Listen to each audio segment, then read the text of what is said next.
Welcome to Season 3 of the Armchair Athletes on CMRU.ca.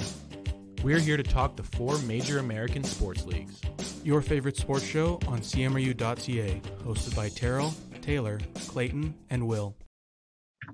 Hello, everyone. Welcome to an all-new episode of the Armchair Athletes with Clayton, Terrell, Taylor, and Will. We've got two guests on the show today. The first one's a recurring guest, Truman Bartman. And then the other one, a new guest from the Logical Nonsense podcast. We got Hunter Schueller. Hunter, welcome to the pod. Appreciate it, boys. Thanks for having me on. I'm excited. Happy to have you here. So I think we'll dive into global. Yeah, true. International. Global. I think we'll dive into the NBA here to start. Yeah, let's do it. So Good, talks on the latest in the series. Last night saw the Knicks go up 2-0. Pretty crazy game out of Jalen Brunson. Obviously left the game with a leg injury and came back with some heroics. Put up quite the game. Not a 40-point game. Didn't continue his streak, but still quite the game. Had the discussion of Jalen Brunson over Melo last week, and now he surpassed him in playoff points. Yeah. I don't know, man. I think were we all not in agreement that he's done more for the Knicks than Melo did? At this point, I think it's like there's not a whole lot of argument for team success for Melo over Jalen Brunson. Yeah, that's fair. I don't know. I think you look at both rosters though; it's a little different. Like, I feel like Melo's team was not as strong as Brunson's is. Depends on the year. I mean, he had Amari Stoudemire out there with him. That's not a debate. It's really not. This is the best the Knicks have been in a while. Yeah. I guess Brunson's looking like top 5 player in the league right now, if I'm being honest. I mean, I know that's kind of a bold take, but like the way he's playing right now. I don't think it is. I think he's being that, like, legitimately, at least numbers-wise, he's being that good. I don't think it's too crazy. The entire Knicks offense is ran through him, and there's very few offenses where in the NBA right now where it's really just ran through one guy. You know, you look at the Mavs, they got Kyrie, they got Luka. You look at, I don't know, Boston. I mean, Derek White lately. No, I'm just kidding. But like Tatum, Brown, like a lot of these teams have two guys that can play through their offense.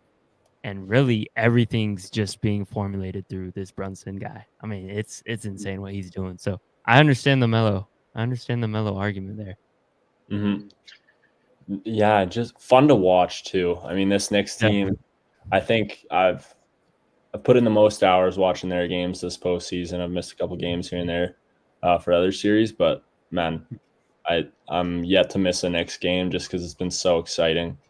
1 through 7, the guys that they're playing, because they're only playing 7 or 8 guys.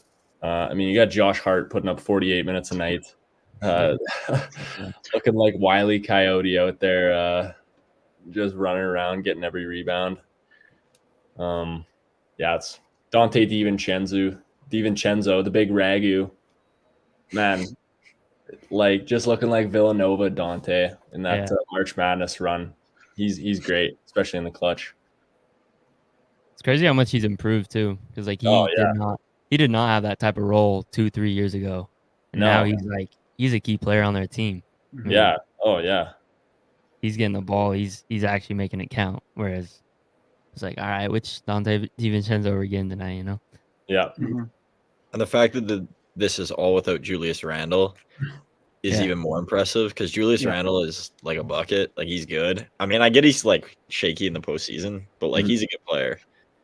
And is like a Knicks hater. Like, I know I don't voice as much, but I hate the Knicks. I think their fans are the biggest jokes. Like, people clown on Leafs fans and like hockey all the time, or like Cowboys fans. Like, Knicks fans are right up there. They just never get talked about in that sentence. And I hate their fans. So I hope to see them lose. I just can't stand them. But man, I digress. I don't agree with that. I don't think. Me neither. I think the I Knicks have gone through too much pain to be in the same realm as those. Well, if you're talking about the Leafs, Pain? yeah. You want to talk about pain? It's not even actually close. Hey, there's like a 15 win season pain, and then there's like a first round exit pain. At least you're making the playoffs.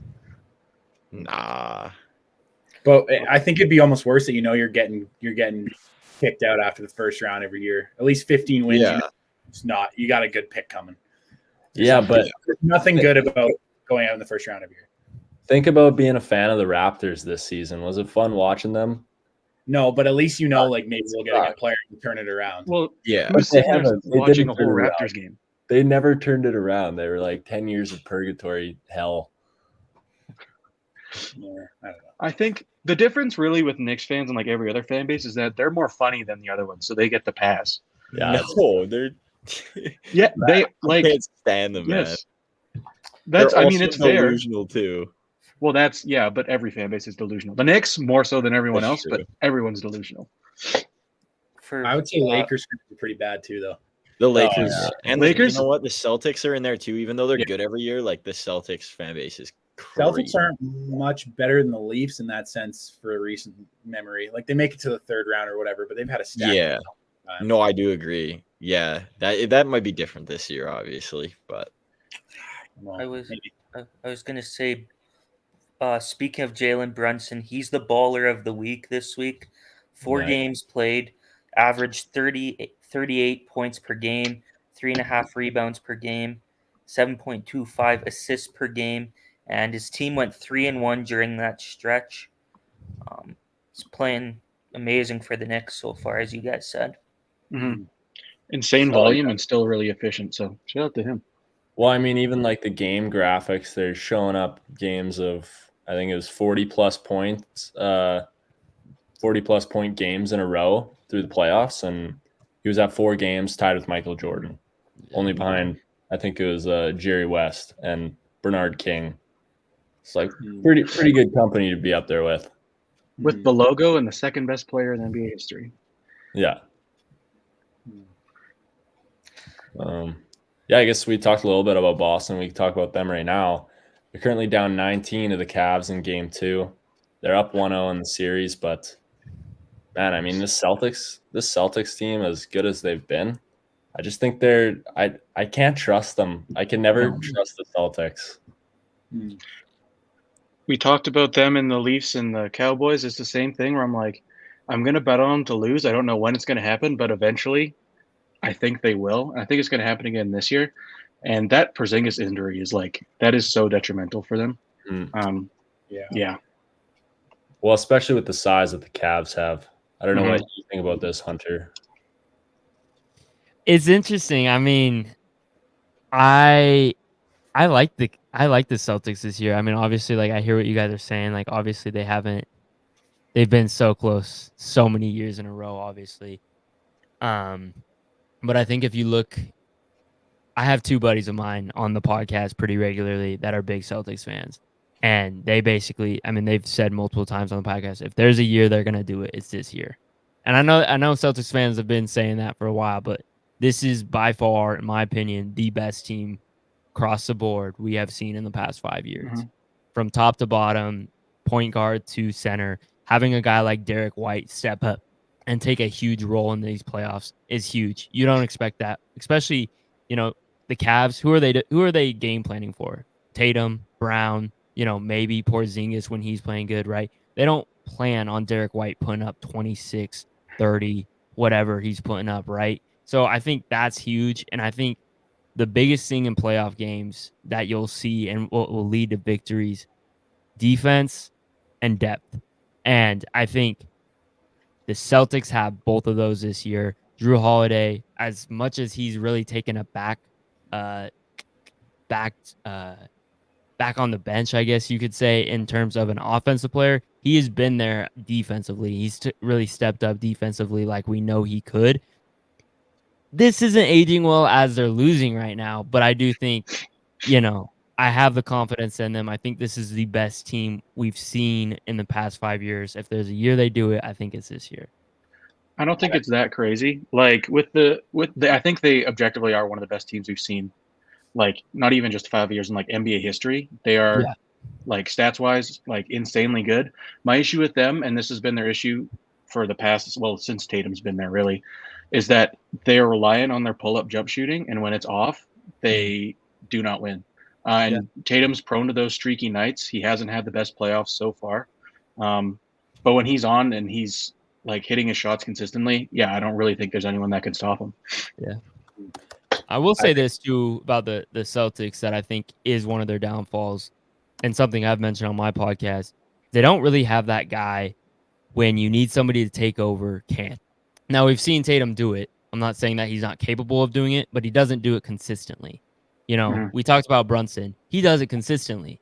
When they need him to take over, he puts up 43 points a night, 4 nights in a row, manages them through a series. Celtics, there are times last year, like, who's going to step up and lead this team? And I think that's their biggest issue, and that's probably why a lot of you guys don't have confidence in them. Yeah, I agree. Like, it's nice to have depth, and the Celtics have as much depth as you can see in this league. Like, I mean, tonight Peyton Pritchard's got 13, who's this guy off the bench. But yeah, it's as good of a player as Tatum is. It's hard to trust him at times.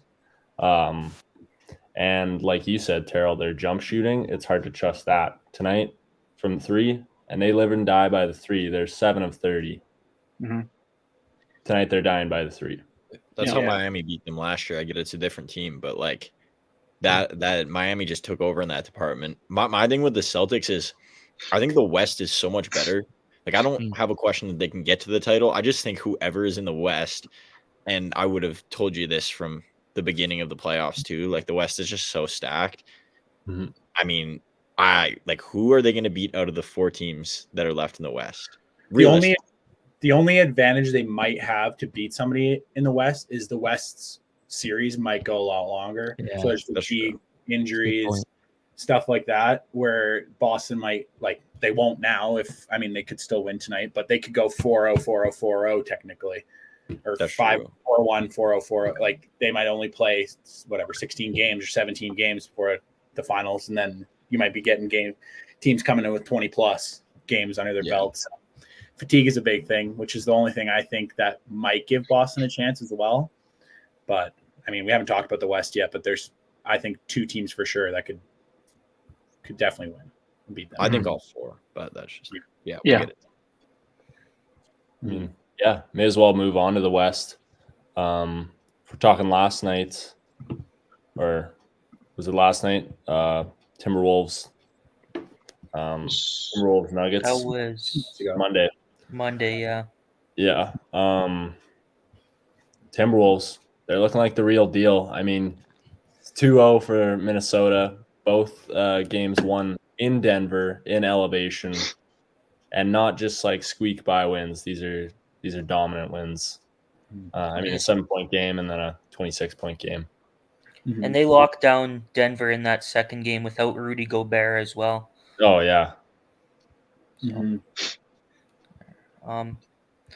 Did we want to talk about, there was that discourse around Rudy Gobert missing the game due to him attending? Anybody who's mad at Rudy Gobert for missing a basketball game to see the birth of his child is in the wrong, in my opinion. Terrell, would have LeBron missed a playoff game to see the birth of his child? LeBron would have made 2 copies of himself, had one with the kid and one playing basketball. My opinion on this, go ahead. I was just saying he was just smart. He had his kids really early when he wasn't didn't have a playoff success. He got him out of the way. And he was like, "Now I have to log in." But that's strategic. That whole, like, everything with that, like, who was saying, like, Gilbert Arenas, I think, was one of the guys in, like, the media that was pushing that narrative that Gobert is soft or whatever. That shit it's so stupid. It's so dumb. It happens in every sport where it'll be like, specifically with kids being born, because obviously players are going to miss that. But yeah, I mean, I don't know. If Gilbert Arenas is the only person pushing that narrative on the one side, I feel like you should know definitively that you're in the wrong. True. Funny storyline to come out of that is obviously 9 months ago, pretty close to the date, was when Rudy Gobert infamously said in the FIBA World Cup that hitting a three felt like having sex for the first time.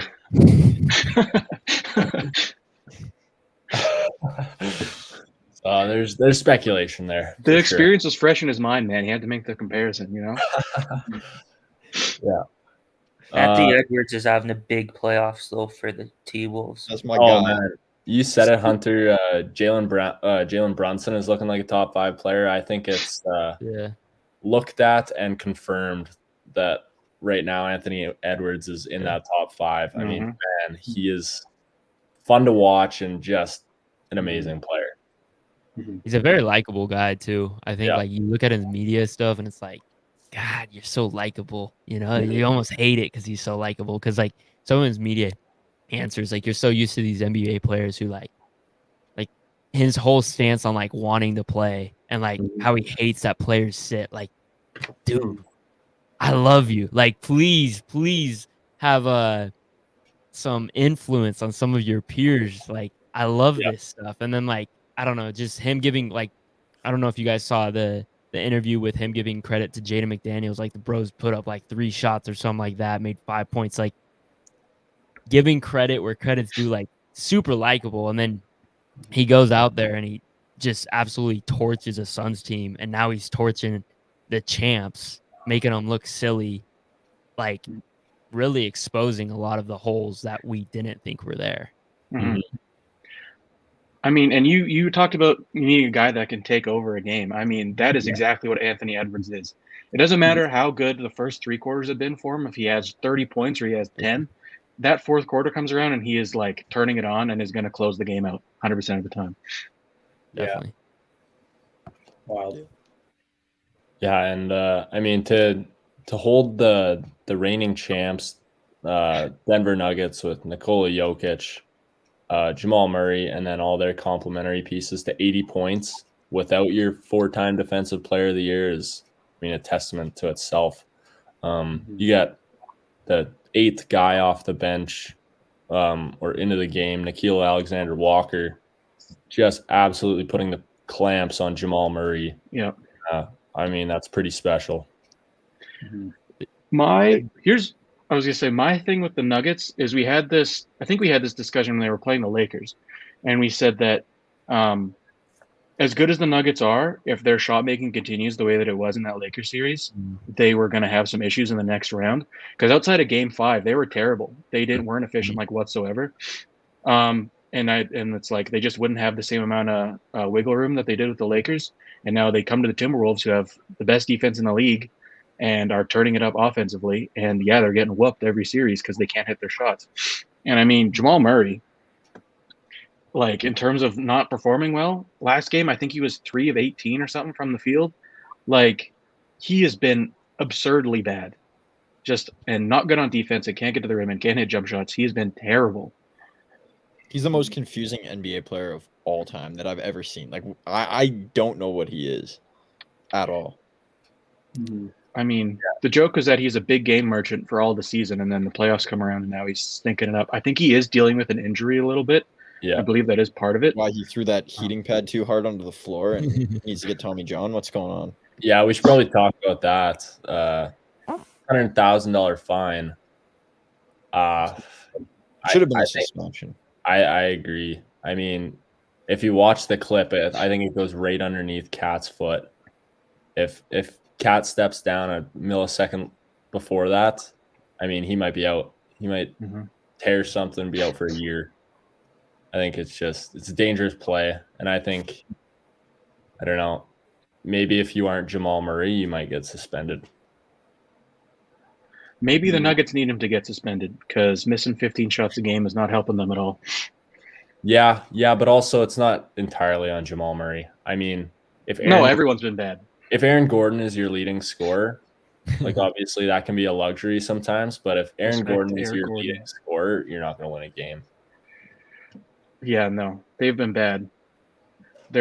He has really been their one redeeming factor so far this series, and like you said, if that's the one thing, not looking good. No. Man, like I'm scared of a sweep here for Denver. Like I'm Might be still getting down to it. they'll take a game on the road, but I mean, man, if you're not going to be able to win in Denver when you have such a tremendous home court advantage with the elevation, it's scary hours for you. And without Gobert out there, that's the biggest thing for me is that Timberwolves defense looks so good without Gobert. Mm-hmm. And yeah, if he comes back and performs like we expect him to as the defensive player of the year, I mean, it's not looking good. I don't know if the Nuggets can go in there and take one. Although, really, all it takes for them is one good jump shooting game, and they can be back in it. But it's hard to predict that when the T-Wolves play such good defense. So we're getting down to it for the Nuggets. I don't know. Yep. Yeah, and they really didn't look good, like you guys kind of mentioned. They didn't look good in that Lakers series either. No. We talked about on my podcast how there's another world where the Lakers win that series 4-1 very easily. Most of those games they were down at halftime by a little. I mean, game 2 they were down like 20, came back, won on a buzzer by Jamal Murray because he's got that ice in his veins when it matters. I mean, puts out heating pads too. I don't know, he's a confusing guy, but this team has looked very weird.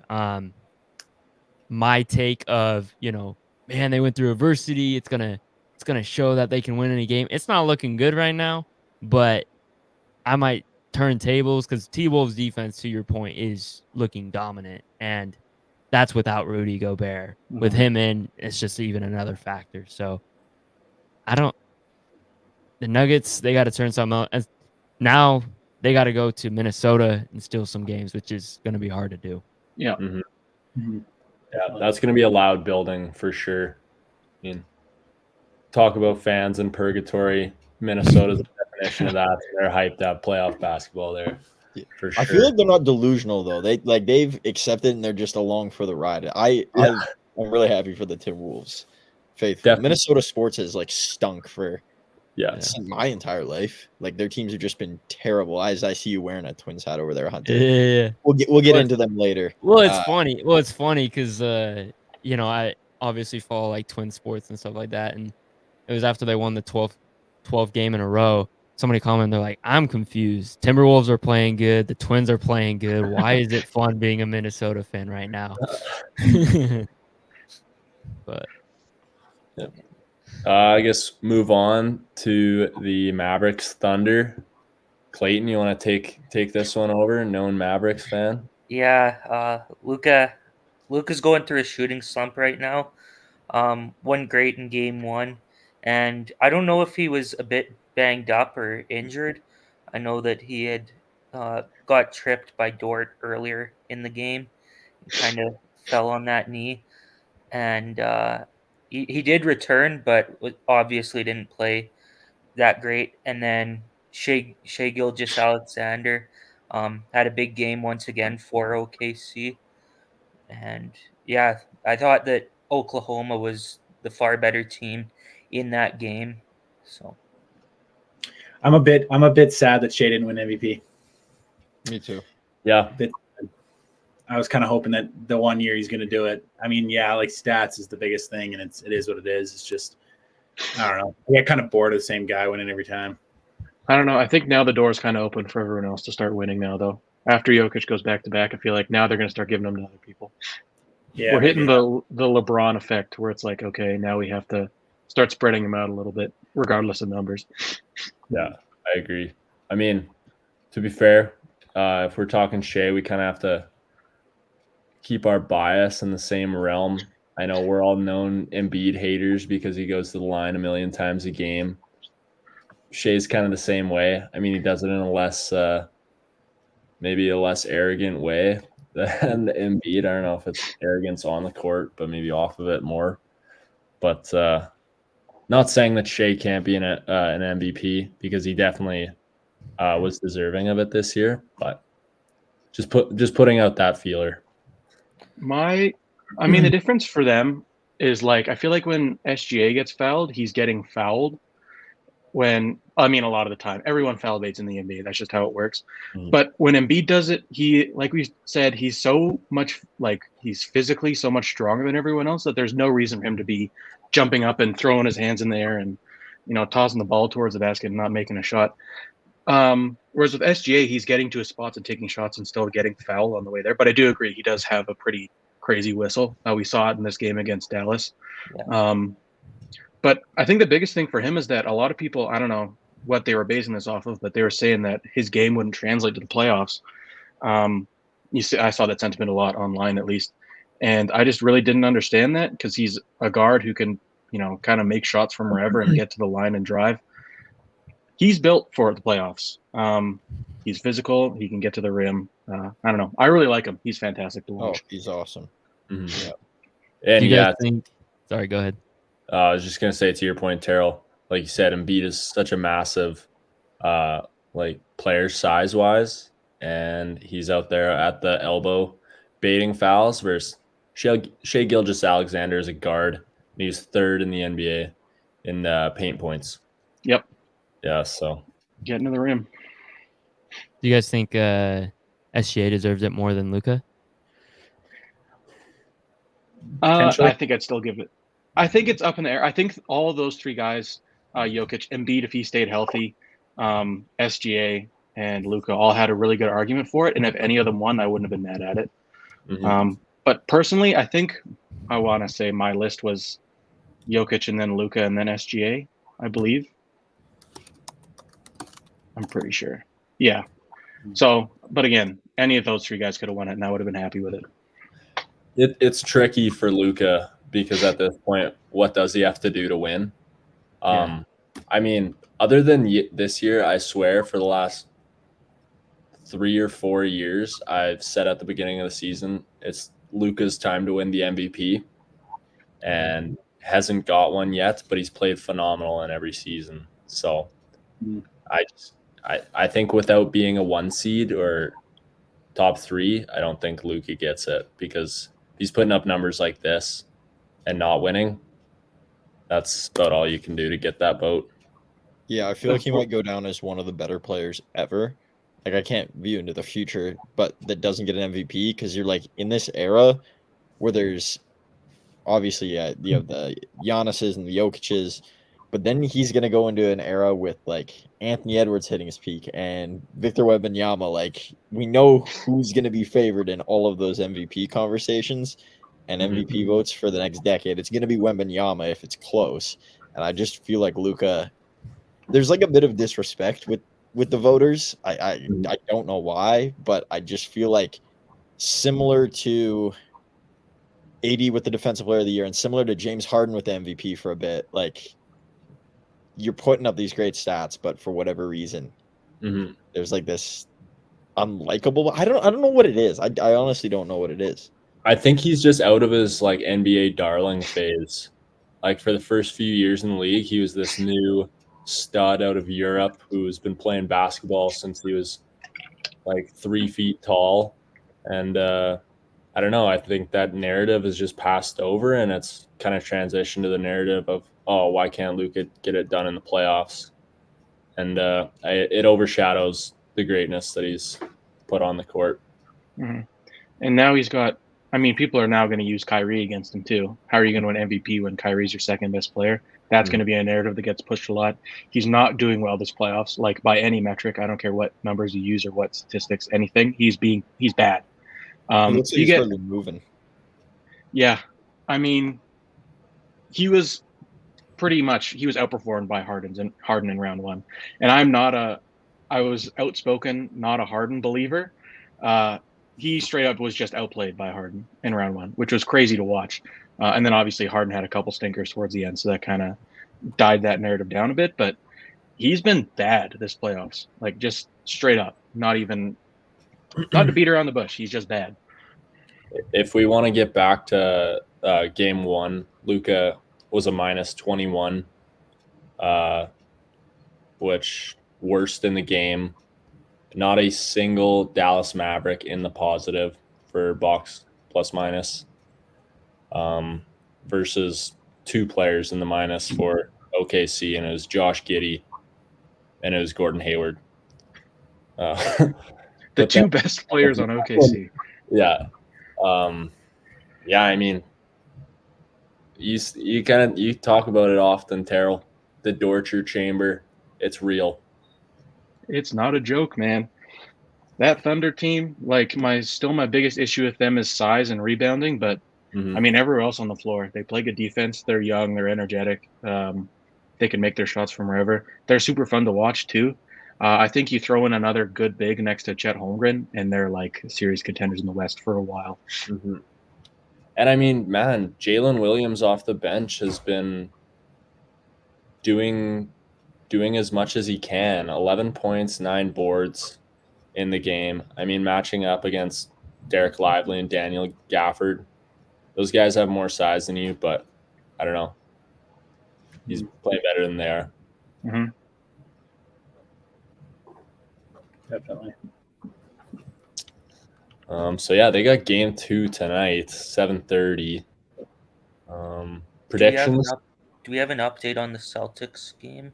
Lost by 24. Yeah. Damn. Would I be sad if the Celtics lost? No. Nope. Absolutely not. I still don't think they will. I think Cleveland. I don't think they will either. 2 games. Just because the Cleveland's getting Celtics. pushed.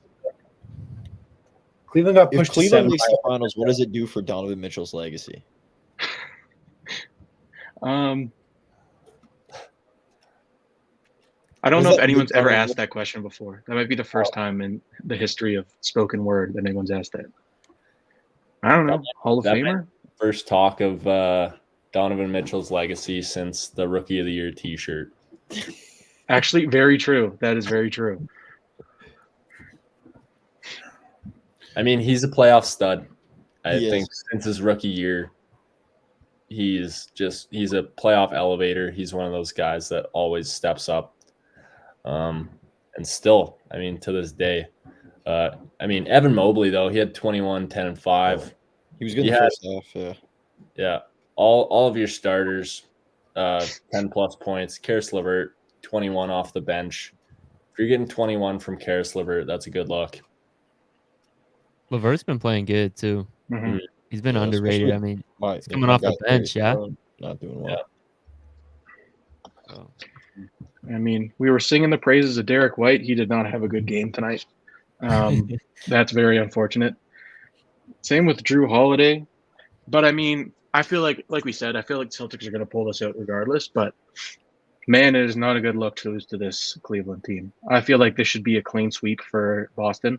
But yeah, they just didn't have it tonight. 22% from 3, 8 of 35. So not ideal from the Boston Celtics. Mm-hmm. Yeah. Any more NBA talk? I guess we didn't say it, but Victor Wembanyama walking away with NBA Rookie of the Year. I don't think anybody is Shocking. surprised by that. should have won Did we- Defensive Player of the Year too. Yeah.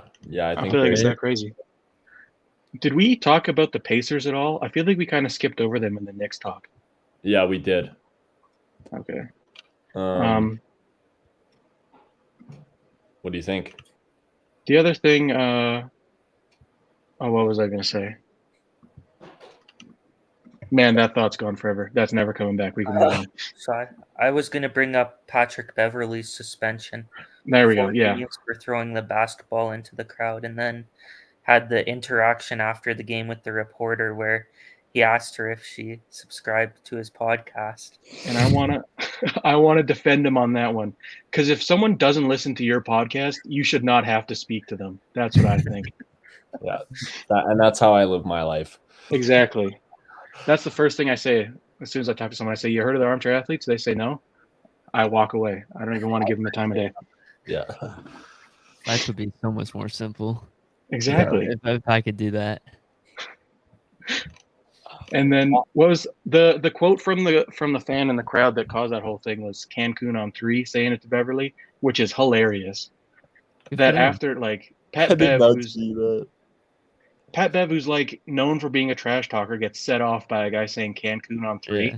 Yeah, Like, that's the most Come on, basic. man. Absolutely weak. Yeah. Terrible. He's such a joke. Honestly, he's as funny as that like reporter interaction was. I thought that was such a bozo move. Oh yeah, and it was such an awkward clip. Yeah. Like I understand you're upset after getting bounced, but like you're a grown man. Grow up. Professional. Grow and up. He got banned from ESPN. Good appearances. That's funny. Grow up. That's how I feel. He's a joke. And the fact, like, I don't want to make this more than it is, but the fact that there's all those reporters around and he singles out the one female reporter to ask about the podcast thing. Like, who are you? Please. You're a scrub. You made one all defensive team. Congratulations. Like, you're nobody. Yeah, but he's jumping up on that scorer's table. Oh, he did. With the Man by Aloe Black playing in the back. Oh, it's so good. Yeah, that was crazy. I don't know. Pat Bev just needs to not be on a team anymore. I'm over him. I'm over his drama and his antics. He's like, I don't know.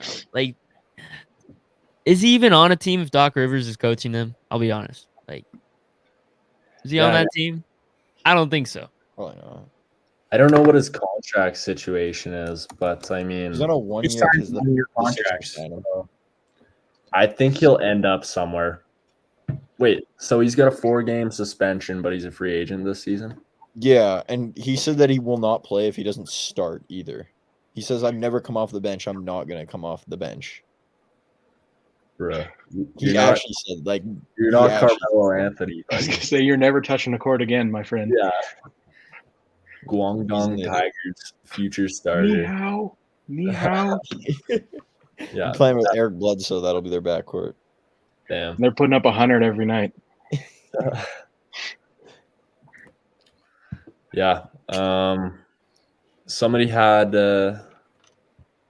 just in the regular basketball section here, Caitlin Clark is goated for real. Still the case? That's got to be Taylor. I feel that's been on there for I think 2 months. We just haven't gotten rid of it. I think that was dating back to the NCAA game. Saw that she had a good preseason game. Yep, she did. Angel Reese did too.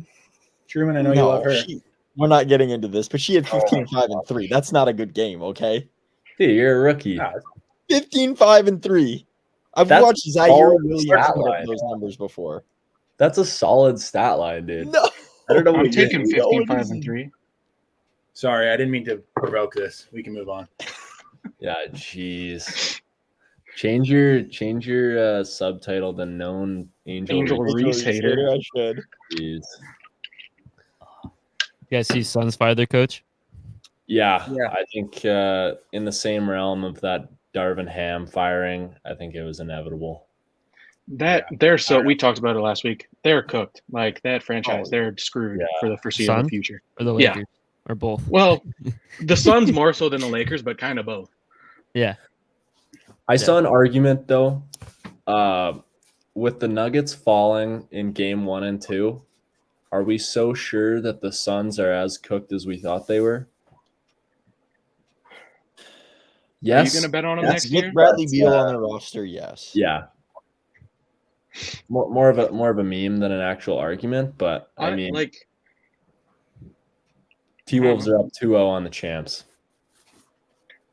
It's going to be like the Lakers moral argument last year, where it was like the most competitive sweep ever, where it's going to be Suns fans being like, and we held the T-Wolves. We only got swept in 4 games, but we were close every game. And look at how good they're doing against the defending champions. It's the same thing. Something to hang your hat on. Hang the banner. Yeah. You guys got any more for NBA? I think we're good. So we can go on to the NFL, and the first piece of news that I want to start off with some good news. Rashad Penny, Seahawks legend, found a new NFL contract, the Carolina Panthers. Because we do have some tougher news in the NFL to talk about regarding Rashee Rice. Allegedly. Yeah, alleged. Witnesses came up with a verbal confrontation, though. There's been a bunch of reports, like people said that he punched a photographer. Witnesses say it was just verbal. The photographer said that he like contacted the photographer and went back and then hit him. So there's like a bunch of different reports coming out. Yeah. Regardless, whatever it is, not a good look for Rasheed Rice, especially immediately after all the other stuff that happened with the racing and whatnot. So Because I think it was Will who put that in. The witnesses say it was just a verbal confrontation, and then I went and searched it up, and there was other reports. So, like Terrell said, conflicting reports about the whole situation. Yeah, I guess you can't really. I don't know. It's all speculations at this point until there's a real case to be made or real evidence. But man, if I was anyone on the Chiefs, I would go and I would lock him in the facilities until the season started because they said that he should not be outside. Too bad they have the he's worst participating virtually in the activities. So that's good. What does that mean? Virtually catching passes. Yeah, I don't know. Almost had that one, Rasheed. Just missed it. He's got drop problems. I was gonna say, is Kadarius Toney giving him lessons? So that's not good. I mean, like, oh my gosh, I don't know who's telling him to catch the ball. The only one that I think has a say is maybe Travis Kelce, but the rest of them better not give him any coaching. Yeah. No. Oh my gosh, I love all the edits of him with like Henry Ruggs in prison and playing football and I don't know if you guys seen those, but oh gosh. And then I put down that the Tennessee Titans, they're signing Tyler Boyd. Huge. Yeah. They are not. We talked about it with Caleb Williams and saying that you need to get your quarterback figured out like as soon as you can and make sure they're in a decent situation so you can see how talented they are. And they're doing the same thing with Will Levis, which is honestly surprising to me because I don't know how many times you see a second-round quarterback get this sort of investment from a team. But I'm happy he's getting it. And hopefully this Tennessee Titans offense can be somewhat good, although running back situation, not the most inspiring, I will say that. But yeah, because the receiving core is now D-Hop, Boyd, and Ridley. So that's a solid three. And they not the best, but not the worst. Too. Yeah, true. He gets kind of overshadowed there, but yeah, he's solid. Man, that Tyler Boyd contract is like kind of a steal. I mean, it's only a 1-year deal, but $4.5 million for a guy that was playing third fiddle behind T. Higgins and Jamar Chase. I mean, he does what you ask of him, and for $4.5 million to just come up and be that fourth or that third guy again, why wouldn't you make that deal? Mm-hmm. Bills, they signed your guy there, Taylor, Chase Claypool. Yes, sir. He's coming back. Big target. Coming back with a vengeance. I'm telling you now. We're talking about the Titans building a team around their quarterback. Bills are doing the same thing. Just wait and see. Wait and see Claypool what, guy? man? Just wait and see. Huh? Sorry? I said, are you a Claypool guy? Yeah, I love Claypool. I used to like Claypool. He played for the Steelers. I'm a Steelers fan. And played against basketball against him once in high school. So. Okay. Is what it is. No, I don't think he's going to. I'm just kind of playing, but it'd also be kind of funny if you want to. Yeah. When he was out there for the Dolphins, he was not like everything was bad. There wasn't like a singular thing you could point to say this is his issue. It was everything. Also option on the Dolphins though. Yeah, but when he was on, like, if you're on the field, you got to be like he was running lazy routes, like terrible routes for the Dolphins. And if you're out there on the field as the 27th string receiver option for the Dolphins, like make the most of your opportunities, man. Don't run 50%. I don't know.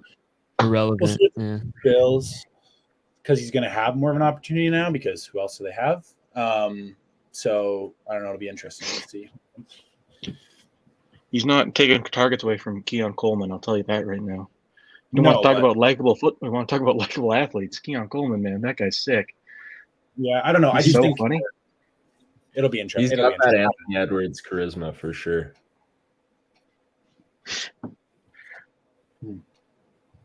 The other thing I was going to talk about is got Hunter on the show. Hunter, I know you're a big Denver Broncos guy. How do you feel about their offseason and the quarterback situation between Bo Nix and Zach Wilson?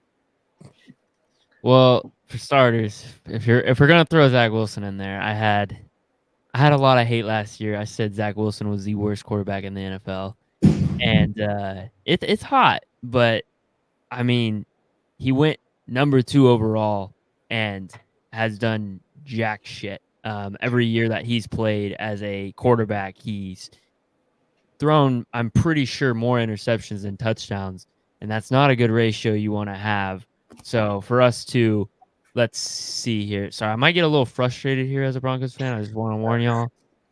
We're paying. I'm just laying out the facts here. We're paying like what, $80 million for a quarterback to be on another team, and then we go and trade for a quarterback that throws more interceptions and touchdowns, and then we reach on a guy at the number 12 overall pick when we could have gotten him probably in the second round. So that's the story of the Broncos. Do I think it could work? Maybe. I think Bo Nix and Sean Payton, I think that's a good fit. I think pairing him with a familiar receiver in Troy Franklin could work. However, our top receiver last year, Cortland Sutton, had 700 receiving yards. That's an issue. If your top receiver has 700 receiving yards, obviously he was a big red zone guy for us, but something has to change in our passing game for us to use a QB. And I really don't. I think a lot of people overhated on what Russell did last year. There's a lot of issues with that offense, and I don't think it was just him. No, I thought Russ had a good year in Denver there. Me and Terrell have kind of a love-hate relationship with Russell Wilson. We're both Seahawks fans, Yeah. so but I yeah, feel like it's a little less love than hate, guys. I don't know. You guys seem to trash him a lot. With Russell Wilson, I think I he thought was he played fine. well last year. I thought he played very well. I think he was fine, and I do agree that the Broncos' offense was a big part of that problem. It was what Russ does. It was like you throw the moon ball every once in a while, and then it's just kind of everything after that is just not quite the same. We saw it the last little bit in Seattle. We saw it in Denver. Who knows what we're going to see in Pittsburgh? We'll find out, I guess. I do agree that I think this is not a good situation for a quarterback to come into. I don't know who could come into this and be successful, much less Bo Nix. I'm not a Bo Nix hater. I think if he was taken in the second or the third, that would have been perfectly fine. But yeah, at 12, that felt like we did not expect Atlanta to take Penix at 8, and now we are panicking to try and find a quarterback. So, but at the same time, taking Penix at 8 makes taking Bo Nix at 12 somehow not look quite as bad, because Penix at 8 is like horrific, and we've talked about that a lot. But yeah. No, and I think too, like, the thing with the Broncos, it's like they're in desperation, and they've been in desperation for 8 years. And so for me, it's like, oh, they talked about, oh, we're doing a complete rebuild this year. And then we go out and we get a quarterback whose ceiling we kind of know. Like, Bo Nix is pro ready, but like, how much better is he going to get than what he is now? And that's where I struggle with the pick, is instead of getting a guy that, dang, like, he's a good prospect. Like, there is a big ceiling with this guy more than we thought. We get a guy who we kind of know. Like, we know that story in some ways. So that's my issue with it. Do I think Bo Nix could, win us the Super Bowl? I don't want to write it off, but like, we need a hell of a lot better team elsewhere before we can even ever consider that. So yeah, that was my biggest takeaway, is that there were so many other holes on the roster that were like, I don't know if I would say more important than quarterback, but were able to be filled more easily than quarterback, because taking Nix at 12 when there's every defensive player on the board available to you guys seemed like a weird option to me. Literally every defensive player. Yeah. And that was like, we were watching the draft, and I was like, Broncos can take anybody here. They have needs all across the board, really wherever. And they just didn't couldn't pull the trigger for whatever reason. I guess they wanted their guy. I don't think Bo Nix is turning this franchise around in one season, and I think unfortunately for him, it's going to be a very, very tough season. We saw what he did at Oregon. It was a lot of screens, a lot of throws behind the sticks. He was last in, I think, long third downs. He threw the ball past the sticks like 28% of the time or something. So there was just a lot of very shallow throws from Bo Nix. And like you said, pro ready, he can absolutely run an NFL offense, but is he going to get much better? Who knows? And I just think that there's so many other issues with the Broncos that for him to come into this spot is just going to be really, really difficult for them. And I don't know if it's going to fix it all in one off season. Definitely not. Next point I've got here, Truman, we haven't had you on the show since before the draft. How'd you feel about the Packers draft that they had? You know, that they took an offensive lineman in the first round. How'd you feel about that move? I'm happy with it. I mean, the Packers didn't need a lot.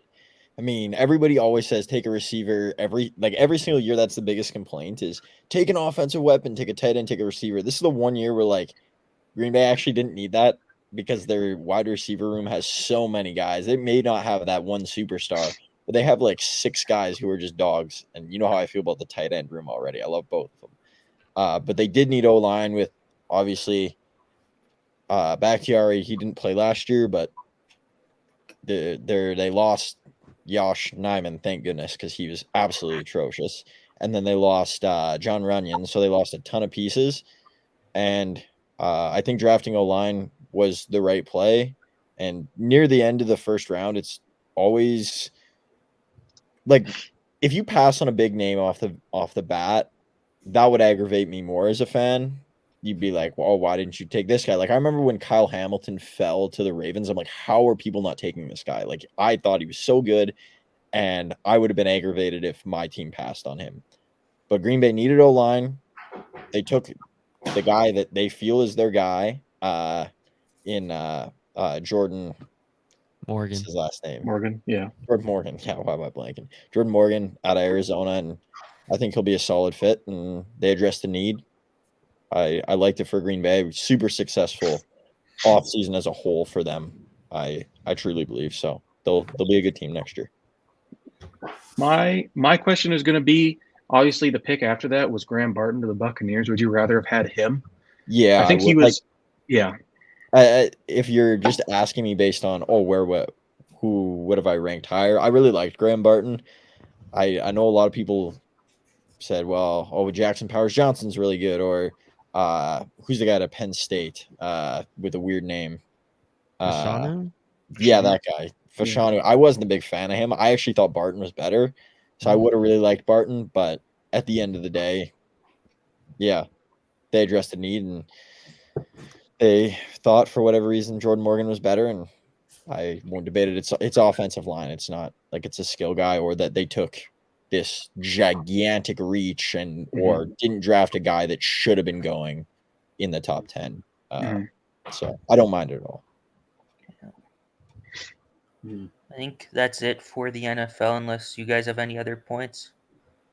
I don't think so. I think I'm good. We'll move on to talk MLB, and I want to open up this segment.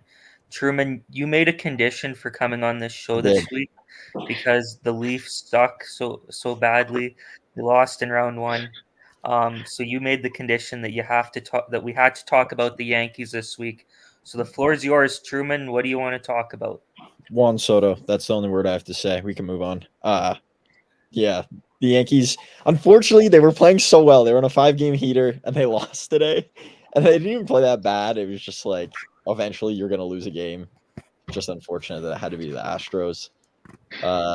Luis Gil's been great this year for a guy that isn't really a known pitcher within the Yankees system. Like, I mean, everybody talks about Stroman and Cortez, and obviously Garrett Cole's out, but Luis Gil's been really solid. And the Yankees have just been great. They're going to be in a dogfight with Baltimore for first all year, and they are a legitimate contender. It's a fun team to watch, and Juan Soto is the greatest baseball player of all time. So that's all I have to say. Then we'll talk. I think we'll switch gears, focus on Hunter's team, the Twins, repping the cap there. They've been playing well lately. They beat up on the Mariners today, 11-1. And they had a 12-game winning streak snapped on Sunday against the Boston Red Sox and had a slow start to the season, but they've been playing well lately, Hunter. Definitely. No, I mean it's been a roller coaster. I'll be honest. I wrote them off the moment I saw them. I'm like, I've seen this story before. Where I think it was like 6-13 or something like that. I was like, all right, well, it's a good season, boys. I'll see you next year. One of those things. But they've been, the good thing about the Twins and kind of their schedule is I think it was a perfect storm of them getting hot at the right time and them playing shitty teams. They played the White Sox twice in that 12-game span, which is, a blessing. And we swept them both times. It is hard to sweep a team in baseball, so you got to give them that, regardless of the team. They swept the Angels as well. They've been playing well, and I think a guy that's super underrated on this team is taking a good leadership role is Ryan Jeffers. He's been insane as a catcher, extremely underrated catcher. I think he's batting like 303 right now. He's just one of those guys who's been producing. I don't know what it is with Twins and catchers. Obviously, Joe Mauer, one of the best catchers that baseball has seen. And now Jeffers. I'm not saying he's at that level yet, not even close. But I'm saying, we're producing some good catchers over here, so I don't know what's going on with that. But I've been enjoying it. Our pitching has finally stepped up. It was very slow to start. We were giving up a lot of runs. Guys like Ober looked super shaky at first, and now he's looking like himself. So it's been nice to see some good pitching and some guys step up. Like a guy like even Willie Castro has been playing a big role for the Twins. So. One question: what happens when they play the Yankees in the playoffs this year? What do you think will happen? That's a little tender question. The Yankees are definitely our kryptonite, but we broke the streak last year. So I did, and it was so great. It was against the Blue Jays. We broke the playoff streak. I think we're like at a reset now, and I believe in this team. What I love about this team too is we don't have Royce Lewis in the lineup. I think the Twins have been saying that for the last 6 years. But once Royce Lewis is back in the lineup, I think it just electrifies the lineup even more. But AL Central has been good this year. So we've got a tough road ahead of us. Yeah. My one question with the AL Central, and you kind of already mentioned it, is they have been good. But I feel like at least part of that is because they are playing the White Sox so frequently. And don't get me wrong, the top 4 teams in that division are fantastic. But then it's just like every once in a while they get a series against the White Sox, and it's like, okay, at least a free 2 wins. Yeah. It's just the White Sox are like one of the worst baseball teams I think I've ever seen fielded, at least since I've been alive. Yeah, it's incredible how bad they are. That's really just my take about them. Yeah, Andrew Benintendi has been playing god awful too. And he was a guy that was like supposed to be a big pickup for them, and he's just been awful. The only notable dude on their team is like Luis Robert, but like everyone knew that already. Everyone knew that. He was the only guy there last year, so yeah. Then I was gonna another team though that I thought was just quickly about teams that were really bad. That one of them has played a little bit better recently is the A's. Yeah, they picked it up lately. 6-game winning streak, I think they're on right now.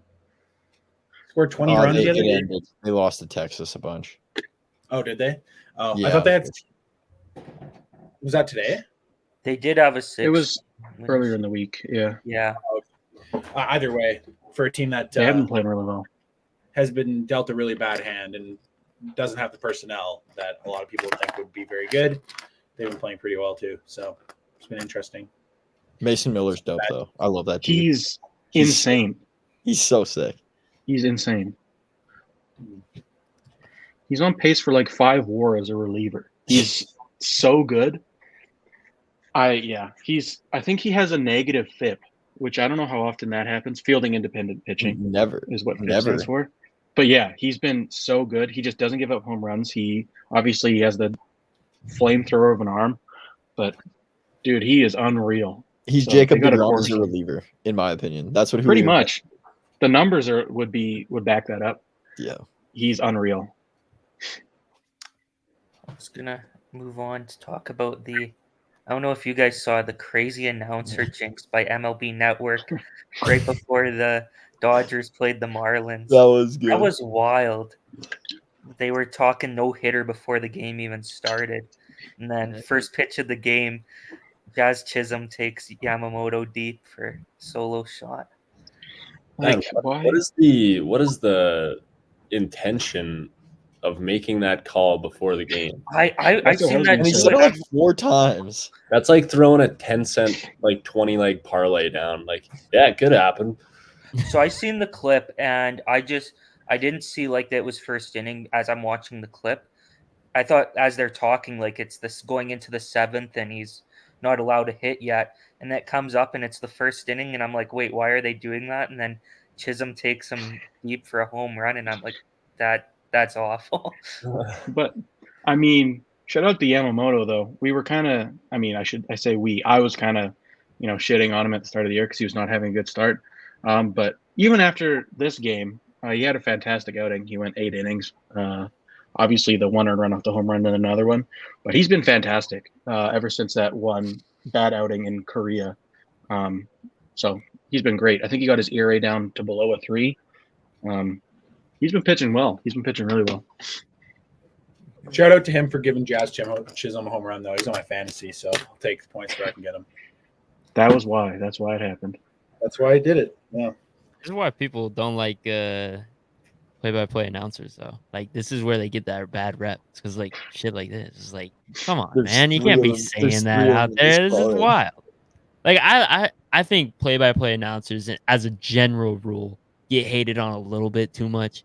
Like, some of my favorite moments, this is totally a rabbit hole I'm going down, but some of my favorite moments are because of what the announcer said. Like, one of the most famous ones, obviously, like Ray Allen's corner 3. Like, if Mike Green isn't yelling bang, is that moment as special? I mean, it's still special, but it's not as special. Or the Auburn game, Auburn's going to win the football game. Like, play-by-play announcers have their role, but when they do stuff like this, it's like, come on now. What are we doing here? Don't insert yourself. Come on. Don't make it about you. There's 2 things. Is that you will, like, unless, like, if it was a single, like, I feel like it wouldn't get talked about as much. Yeah. But if it happened, then it's, like, the coolest thing ever. So it's like they have to balance that line between being correct and being so horribly wrong that they get attention anyways. Yeah. It's just, it's a fine line you have to walk. At the same time, too, like, I think it's crazy to just make that claim at the start of the game. like it's not like no hitters happen all the time. Yeah. You know what I mean? And to make that claim right at the start of the game, I think was pretty wild.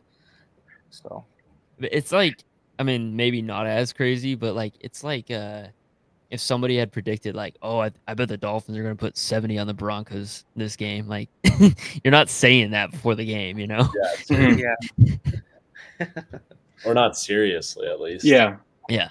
There is a clip out there of a Blue Jays announcer once upon a time calling the type of pitch when a home run was going to be hit in a count. Oh, yeah, and then it happened. I can't remember when it was, but it was nuts. There's that one, and there's another one of a Mariners game in Toronto.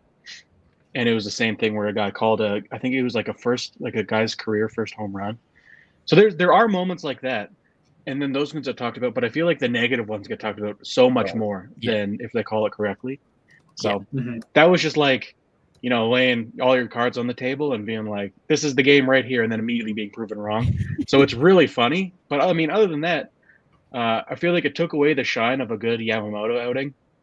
So that kind of sucks. But it is just really funny. It's objectively funny. It is. And Terrell, you've got your bozo comment of the week here. I do. The Dodgers. I was engaged in some tweeting back and forth with a Dodgers fan who was complaining about Mookie Betts as the leadoff hitter.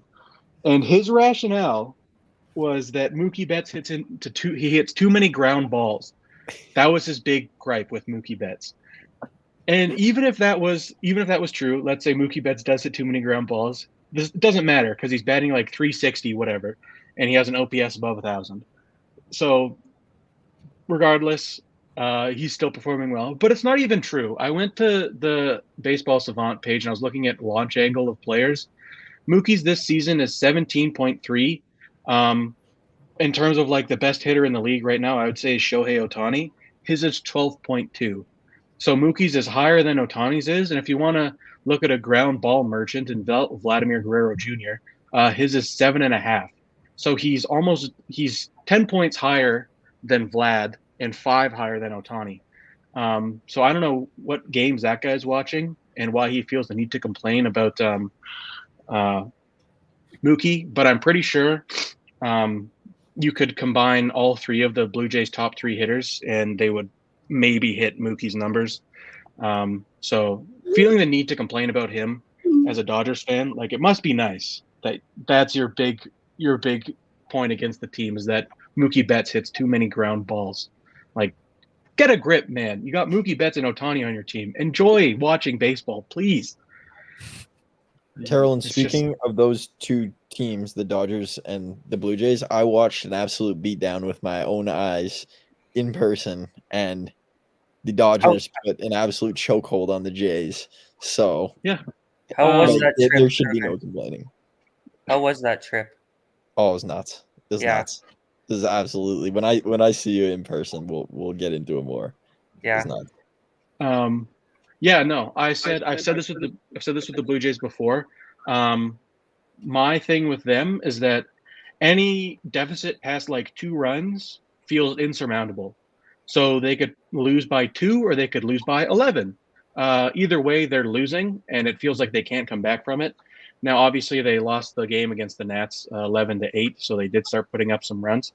But I was talking with my dad. I was like, sure, they're getting blown out right now, but it's a loss regardless. And yeah, like their offense is so terrible that it could be 1 run, it could be 10. They're not coming back from it anyway. So I said I don't want to talk about the Blue Jays because they are difficult to watch.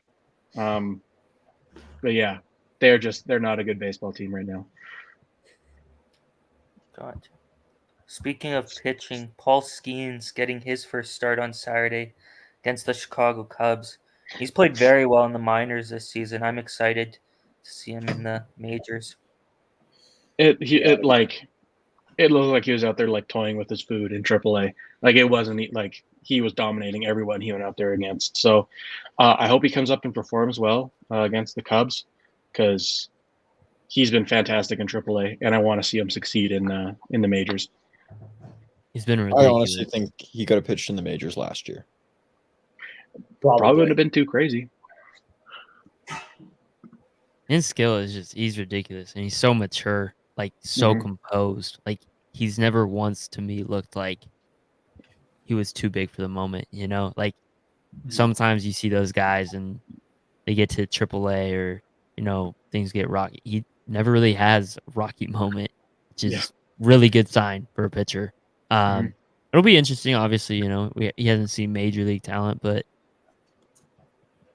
I mean, what does he throw? 98, 99? Like he's consistently too. Like he's gonna be fine. I hate the way I found this out, but I mean, Livy Dunn TikTok. I hate that that's the way I found out. But besides the point, he should be. To Truman's point, he probably could have been in the league last year. I don't know. I think you found out too. Or was it via Brett? Calling me out, eh? Calling me out. It was through Baby Gronk, my inside source. Yeah. Do you guys think like his longevity will be different when you're throwing 100 the whole game? That's always a question. I feel like eventually you will have to tone it down. Like we've talked about it before, the Tommy John and elbow and shoulder injuries from all these pitchers this year, and it's from guys who are consistently hitting or right at that triple-digit number. And we see guys like Jordan Hicks, who was obviously like that flamethrower, 103, 104, 105, and then went to the Giants, transitioned into a starting role, and bumped his velo down a few miles an hour down to like the mid-90s and has been fantastic. Maybe that's what Skeens has to do, or maybe he just has the whatever genetic thing that makes his elbow tendon stronger than everyone else's, and he can sit up there and throw 100 every game, and it won't matter. Regardless, I think whatever he chooses to do, whether it is, tone the velo down just a tad, or keep it up where it is, I think he's going to be successful anyways. And for him, I think his stuff's good enough that even if his fastball does slow down like a teeny bit, it shouldn't affect him too much. So I don't know. We'll have to see what happens. I think for starters, longevity is going to become more important over, the flashy velo stuff, because we're starting to see that it is really taking a toll on pitchers as they continue to do it year after year. Yeah, I think this is just a side note. I just talked with a baseball coach a couple days ago, and the biggest thing is how at a young age these young pitchers are trying to throw as hard as they can just to get a number on a radar gun, and then colleges are wanting that so that they can obviously recruit guys, but they recruit via that. So you got these young young people who haven't fully developed just wrecking their arms, and then you get to the show and they can't last as long. And so that's his biggest thing, is preserving an arm for as long as you can. And I think that's what we're starting to see in the MLB a lot more because of what people have been forced to do at a younger age. Yeah. I saw there was a tweet. I can't remember what the name of the academy was, but it was some baseball academy. And they were highlighting, I think he was 14 and he was throwing 85 miles an hour. And you watch the video and his arm just does not look good. The amount of torque he's putting on it. And, you can't help but feel bad for that kid because of it. Inevitably, there's going to be Tommy John in the future, and it's not going to be good. And my thing is, I think for a lot of those guys, the guy I immediately think of is Spencer Strider, and I would rather have Spencer Strider at 95 miles an hour than I would have Spencer Strider for a month at 100. And a lot of these guys, they're good enough that you can take a few miles an hour off and still have the sort of stuff to hang around in the majors. So I feel like inevitably we are going to kind of hit a point where teams are realizing that velo is not the most important thing, especially from starters. And yeah, they will start to coach it accordingly. The other piece of news here for the MLB, Luis Arias, the trade was finalized, being sent to the San Diego Padres from the Miami Marlins for Nathan Martorella, Dylan Head, Jacob Marcy, and Woo Suk Go. That's the guy's name. Pretty cool name there. But I don't know if you guys had saw. It was Martorella was on base when he found out, or when they found out about the trade, and they had to pull him from the game. He was confused. That's crazy. The only thing I was going to say is that I don't know. The Padres, for me, this is not fixing their issues. I've never been a big Luis Arias fan. He hits for contact. He's going to have a high average. Sorry, as a Twins fan. It's interesting to hear a Luis Arias hater. I've never heard one, so I'm not a hater. My ears are open now. I'm like, I've never heard this before. I'm not a hater. It's just, I don't know. His value to the team. Obviously, he gets on base a ton. He hits the ball a ton. He doesn't have the greatest power. He's not a good defender. And for the Padres, I don't know if this is this is going to solve their problems. I think his hitting profile was similar to 2021 Adam Frazier, who obviously then went to the Padres. So it's I don't know. I think he's obviously a good player, but for the Padres, I don't know if it's gonna solve all their issues. Yeah, Truman and Will, man, Jesus. Can you say that name one more? No. Read it for yourself. I knew that's what you were laughing about. You suck. That's. Woo. I did the best I could. Okay. Oh my goodness! I'm not even that funny. here. I just see Truman dying on the other side here. I had to keep clicking away into the show document so I wouldn't look at Truman laughing, so I could keep myself Will's together. texting me. He's like, "Stop laughing! You're making me laugh." Oh. Like a fucking 16-year-old right now. Holy. Oh, I know, dude. It's funny. Game is game. Terrell, do you think you'd like Luis Ariz if he had more of a speed threat? I mean, yeah, but I feel like you could say that about just about anybody. Obviously, with as much as he gets on base, if he could go up there and that's where I was going with that. For sure. he go up there and steal bags, that adds a Yeah. whole nother level to his game. And it's not that I dislike him. To be clear, I think he's extremely good at what he does. Yeah. If he's a leadoff guy, getting on base, but like I said, he's just not. He doesn't solve the issues that I think teams have. Yeah. Maybe got a little overrated because of his batting average, maybe a little bit, and his value. I see what you're saying. Yeah. Did we want to talk Blue Jays or not? We can go into them briefly. I will say a few things about them. I don't want to. I'm just trying to think of what I want to talk about. Jose Barrios was AL Pitcher of the Month. And then the next month he's not anymore. Phillies, he was fantastic to start the season. Obviously, you can't. It's the Phillies; they're a good team. And like I said, doesn't matter if you give up 2 runs or 10. The Blue Jays are going to lose. And then that's what happened. This is what I'll say about the Blue Jays is I've heard so many, team meetings and we're going to get it together and we just need to, have faith and eventually it's going to turn around. I've heard it for too long and I've heard it from too many people that I just don't have faith in them anymore. I don't think they're a playoff team. I don't think they will be a playoff team. The pitching is always going to be good. That's like their thing. But if the offense can't match it, it doesn't matter. But at the same time, we are starting to see a bit of a resurgence from Vladdy over his last 10 games. I think he's batting well over 300. He was 350 over his last 10, I'm pretty sure. But then the issue with that is Bo Bichette has been batting I think 100 in the last 10 games. And Springer is right around that mark too. So it's the lack of offense from those guys, not turning it around, and then the lack of urgency from John Schneider to try and fix this, whether it be moving guys up and down in the order or taking guys out of the lineup if they aren't performing well. At this point, Bo Bichette should not be playing baseball. That is straight up how I feel about it. He's a negative defensively, and he can't hit a baseball to save his life.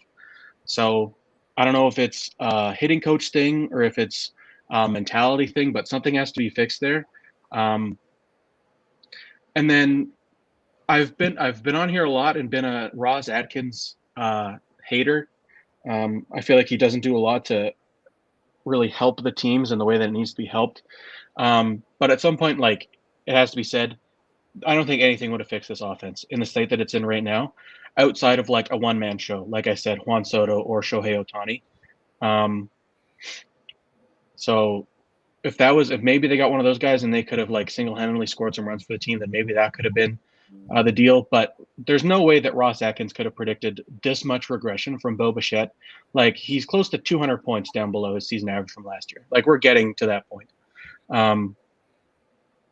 George Springer has not been playing well. Really, no one on that team's been hitting well. Danny Jansen's pretty good. Same with Davis Schneider. Like I said, Vlad's turning around. Justin Turner has been good all season. So there are some bright spots in the offensive lineup, but people don't get on base, and the guys who hit don't have anyone in front of them who are on base. It's tough. And the biggest thing from John Schneider that I hate, despise the most, is that he refuses to let Davis Schneider bat high in the lineup. He was hitting 7th a couple games ago, and he's by far the best hitter on this team, at least right now.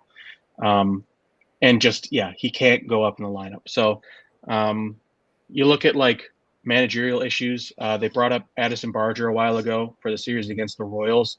They had him play left field. He's never played left field before in professional baseball. They brought him up and started him in left field his first game, when we have IKF, who's a guy who's his thing is that he hits or he fields wherever.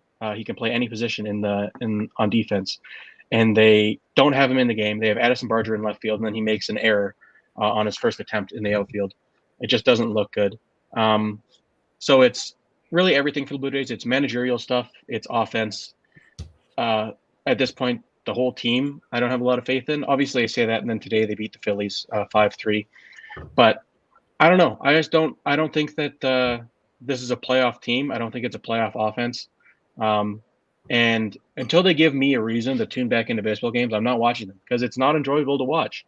I will watch just about any other baseball team but the Toronto Blue Jays at this point, because when I watch sports, I want to have fun watching sports and not want to like rip my hair out watching the Blue Jays. So yeah, hopefully it turned around, but at this point I don't have a lot of faith in them.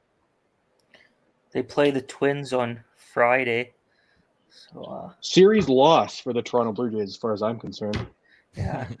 Do you think this is John Schneider's last season though? I think it should be. I thought last year should have been after that playoff series against the Twins, but yeah. I think it's like just being happy with the status quo in Toronto is part of the issue.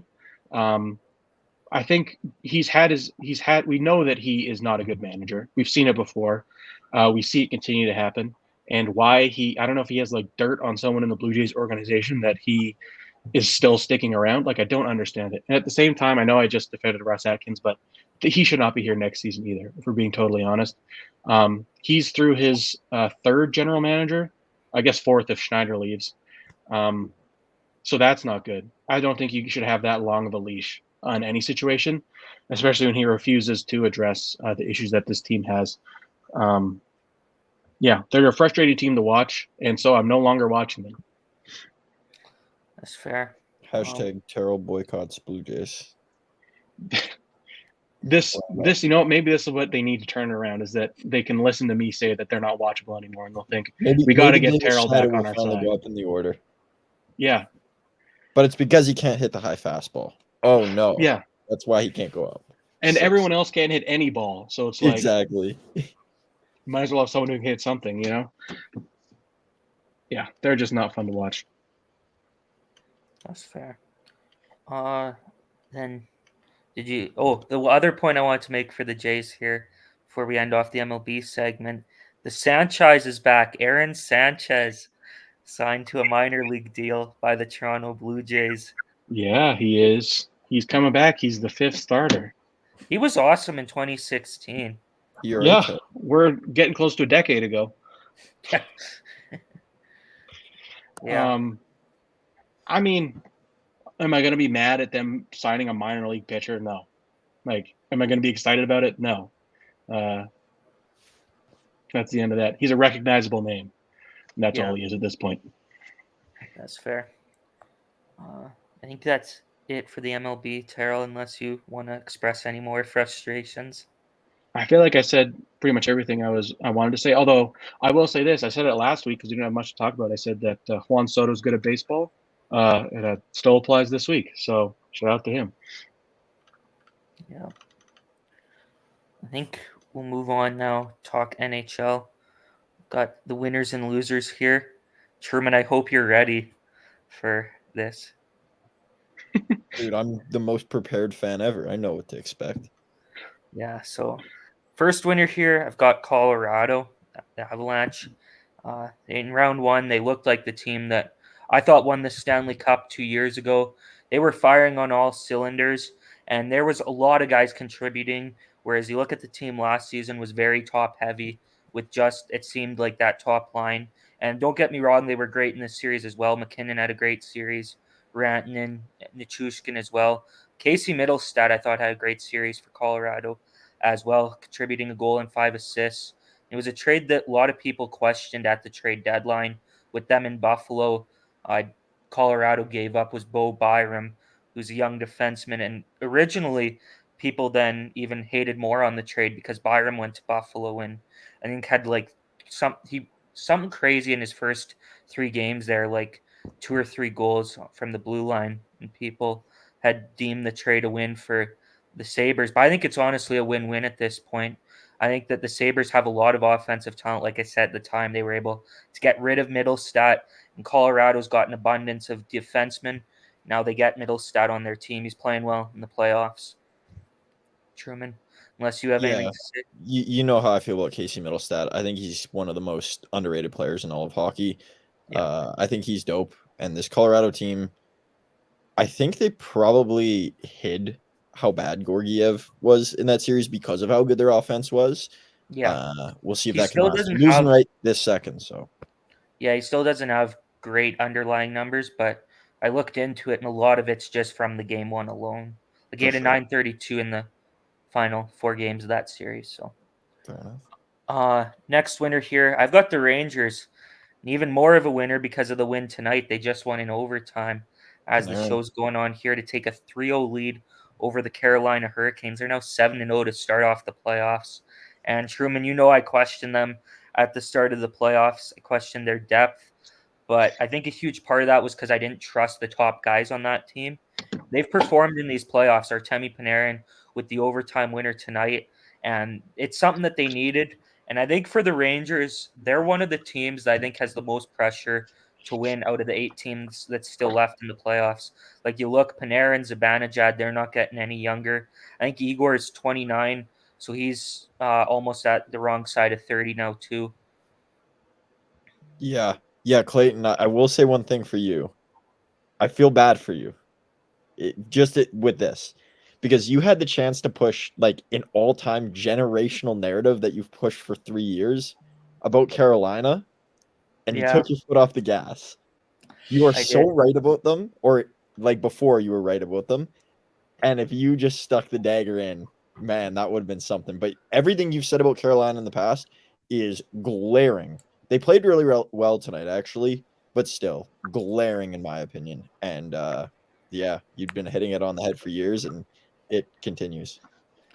Yeah, I have been pushing it for years, but I think if anything, it only fuels my narrative because For as I sure. start to believe in them, they prove me wrong. And I will say though, I've said since the trade deadline I liked the Gensel trade, and he's playing well for Carolina. Added another goal tonight, and he seems to be scoring. He's scoring a lot lately. Had 2 goals in game 2, I believe it was. Then added a goal tonight, and all of them seem to be tip shots out in front of the net. He's very good at that, and it's kind of a forgotten art in hockey. I think that tip shot out in front of the net.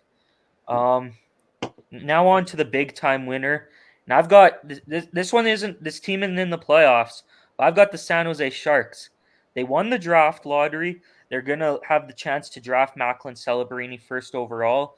And Truman, I think that the lottery balls falling San Jose's way takes them from a team that looked like they had an okay future to all of a sudden I see people are like, this is the team of the future.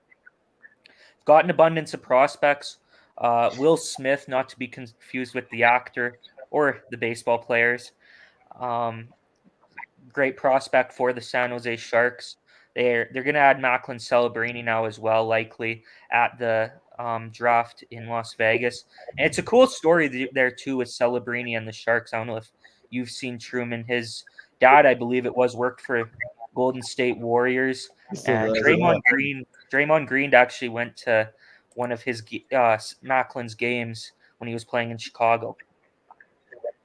Yeah, no, that's actually super sick. Yeah, I think he wanted to go to San Jose. I think it worked out well for him. Be on the day again. Yeah, I think so too. What do you think of the Sharks, Truman, going forward? Because we talked last week about when David Quinn was fired by the Sharks, and I said that this team I didn't think was getting any better. I thought that Quinn got the short end of the stick with that firing. Like I don't think no coach was going to succeed in that role. But now it's a vacancy that I think is like if you're a free agent coach, whether it's Craig Berube or Sheldon Keefe, I guess now.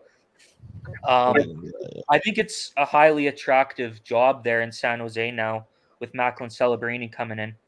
I do think so. I know you're really high on Celebrini. I'm not as high.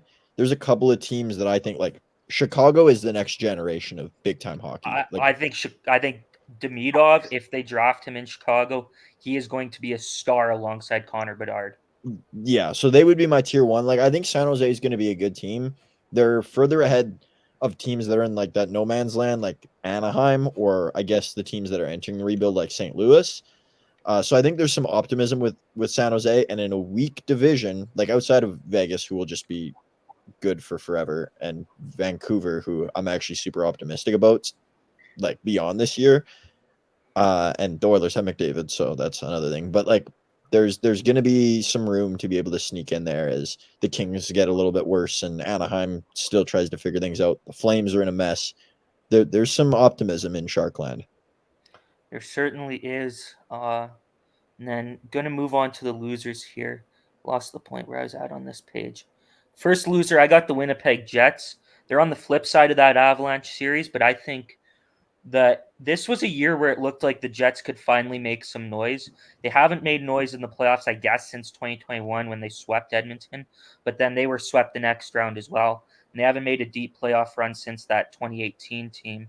And that's been really their only deep playoff run that they've ever had. And Truman, it just feels like it's the saying goes, the more things change, the more they stay the same. It feels that way in Winnipeg with their loss this year. Looked like the team was making improvements going into the playoffs.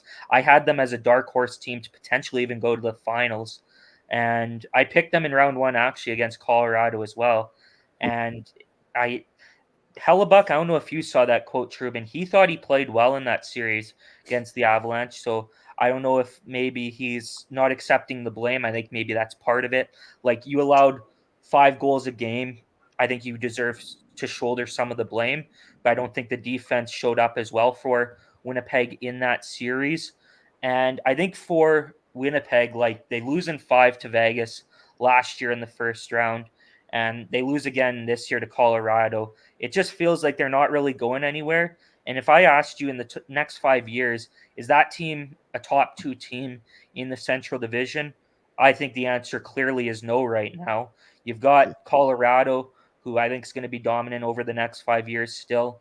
Dallas, very bright future, and they're a juggernaut right now too. And then towards the end of that 5-year period, you have to think Chicago's going to start building a legit team that can make the playoffs as well around Connor Bedard. Yeah, most definitely. I think Winnipeg's problem for me has always been they don't have that guy that can take over games. That superstar, like Kyle Connor's good, and Connor Hellebuck's a superstar goalie, but you need that forward that can take over the load and control a game, and they don't have that. And that will be their depth is great, their young talent is great, but they don't have that guy, and they won't. So I think they're in that, like when the Raptors had DeRozan and Kyle Lowry, like they were always a really good team, but they were probably never going to get over the hump because they were capped out at what their superstars were capped out. If Winnipeg has the chance to go and get like a really big fish and give up, whether it's Scheifele, I'd probably keep Connor, but Scheifele or Ehlers or one of those other forwards, I think you go for it. I think that could completely change the outlook of their team. Whether they can pull that off or not is the big question. Here's why I think Winnipeg has stuck to that core for so long. Is because you see Pierre-Luc Dubois come in, he immediately wants out. I think it's tough for Winnipeg to find players that want to be there, and I think that anyone that wants to be there, they're going to latch on to. And that's why they signed Mark Scheifele to a huge contract. I think Hellebuck was worthy of that contract. Like, he's been a consistent goalie. I get that he hasn't had the results in the playoffs, but I think that that's going to be one that's going to actually work out for the Jets. But I think that they're latching on to those guys on that team because they have such a tough time finding the stars, as you said. For sure. Yeah, I completely agree. The next loser here, I've got my team, the Vegas Golden Knights. And I want to start this off by saying that as a fan, I can't complain. The team won the Stanley Cup last year. And if there are any fans complaining, shut up. With that being said, looking at it from the standpoint of Kelly McCrimmon and George McPhee, this season's a failure. I got to call a spade here. The team has a hot start to the season. They end up falling out into a wild card spot. And I get that there's injuries too, but you also brought in a lot of talent at the trade deadline. And with that talent that they brought in, and they exposed a loophole in the salary cap. We're not going to get into that, but they did do it. They exposed a loophole that was there. And to lose in round one after that, I think if you're looking at it from the standpoint of management, you've got to be pretty disappointed, I think. And yes, Dallas is a great team too. I think the Stars are the best team in the Western Conference despite that game 1 loss to Colorado. But I think that for Vegas, like, they start out that series up 2-0 and on the road too. They have an opportunity to take a stranglehold and put Dallas on the ropes in game 3. They came out flat, but okay, you can come out in game 4 and get a 3-1 lead. And there was honestly, the team I talked about on the show last week. Team shot themselves in the foot. They weren't. They made mistakes that they shouldn't be making at the NHL level, and then they end up going on to lose that series. And I think Dallas was the better team, but like I said, the opportunity was there for the Golden Knights in a year where they built this team for a Stanley Cup run. Yeah, from a neutral perspective, like Clayton, I understand where you're coming from, and I agree. Like from a fan base perspective, like you can't complain at all. There's no complaining. No. Like there's nothing. You can't. You're not even. I'm sure you're not even really that disappointed. No. But yeah, from like a perspective of a member of that team or like just an NHL, like I don't know, assessor, it's a failure because of how good they were last year, and they were even better on paper, and they didn't perform. And so, yeah, but not too much to worry about. If you're Vegas, you're going to be good for a while. So, yeah, that's true. The last time the team was disappointed at the end of a season, they went on and won the cup the next year. So maybe there's some optimism. My PC battery's running low, so if I end up dying out, I'll just rejoin on my phone, I guess. Sure. Clayton, I gotta say, your video talking about the Knights losing out, that made me sad, man. Really? Well, just the way you opened, it's over. Just said it all. I could feel the pain. I could feel the pain on your end. Should we do a shout out to the socials right now before we get to the ultimate loser? Yeah, run the gauntlet. So we'll run the gauntlet here. So our Instagram at the Armchair Athletes, TikTok at Armchair Athletes, X at Chair Athletes. Terrell, you run that account. You were talking about some highlights earlier in the show. Anything else to talk about from the X account this week? I want to say that the Nuggets fan that I was talking to, I was correct. I told him that, if they keep shooting this poorly, they're probably going to lose the next round. And I said that in the middle of the Lakers series a while ago, and now we're watching it happen live. So tough for the Nuggets. And then finally at YouTube at the Armchair Athletes 196. Hit me with something today, guys. I'm blanking out. That's 196 tiles on this screen. We got 6 right now. We just need a couple more. That's a good one. It's easy. Hunter, do you want to shout out the Logical Nonsense socials as well? Yeah, absolutely. You can find me and my podcast at Logical Nonsense Podcast on Instagram and YouTube. And I think it's Logical Nonsense. I think it's logical.nonsense.pod for TikTok. So I'm sure if you search either one, though, you'll be able to find it. Nice. And how often are you doing your shows? I try to do at least once a week. Sometimes it's twice. It really just depends on guests, because I do news stuff like you guys do a lot, but a lot of time there are some interviews I'll do with different hip hop artists, or I had a football player on from University of Montana, a North Dakota State pitcher a few weeks ago. So I do some interviews as well. So it just depends if I need to talk about the news and an interview too. So nice. And I gotta say, I was listening. Oh, and there we go. Good stuff. Sure. The one thing that I was looking at while you guys were talking about all that stuff is I was going to give a quick update on the brackets that we did for the NBA and the NHL. For the NHL bracket, it's still Clayton's brother, Rhodey, at number 1. Taylor, you've moved up into the second spot now. I am in third, and then I'm tied with Fleeter. I don't know who. That's my buddy, Liam. Okay, well, I'm not up there. I still have both of my finalists around. You don't have to mention where I'm at, Terrell. We won't. We'll definitely pick the Flames to win the cup this year, bro. What are you talking about? And then in the NBA, we got. I'm in first with 2,400 points. Taylor, you're second in this one as well, 2,000. Tied with Clayton with 2,000. I think we got PJD Rocks 25. Again, don't know who that is. And then Will, you're in 5th. So Will, you got some ground to make up in these brackets, my I friend. fell off, dude. I fell off hard. It's not looking good. I needed some games out of the Clippers that I didn't get. And yeah, not ideal. Not ideal. And then I guess while we wait for Clayton to make his way back, we can give an update on Mavs OKC. And there he is. He's back. Anyways, Yeah. we'll do this quick before you guys can get back into the NHL. But the Mavs currently strong showing against OKC. They're up 4, 63 to 59. And Luka is really started to turn around just after I was trash talking him a bit. He's 18 points, 7 to 10 from the field, 4 or 5 from 3. So he's been looking good out there. He started off hot for sure. Yeah. Okay, so I'm back here. This time on my phone, but so I know I'm waiting for my PC to boot up again so that I can at least have some notes to remember off what I was going to say. But I know that for the ultimate loser, it was a pretty easy one to remember. It is the Toronto Maple Leafs.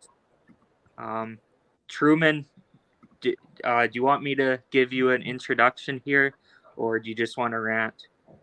I mean, what do you guys want from me? That's what I need to know. Like, what do you actually want from me on this What's one? in your heart, Truman? What do you got to say? What do you want to know? I want to know, where do you think the Leafs go from here? Because you had the most confidence in the Leafs I'd ever seen you have going into that playoff round. You were very change teams. Yeah, he's next, everybody. You were very optimistic going into that first round. They end up falling short to Boston in 7 games.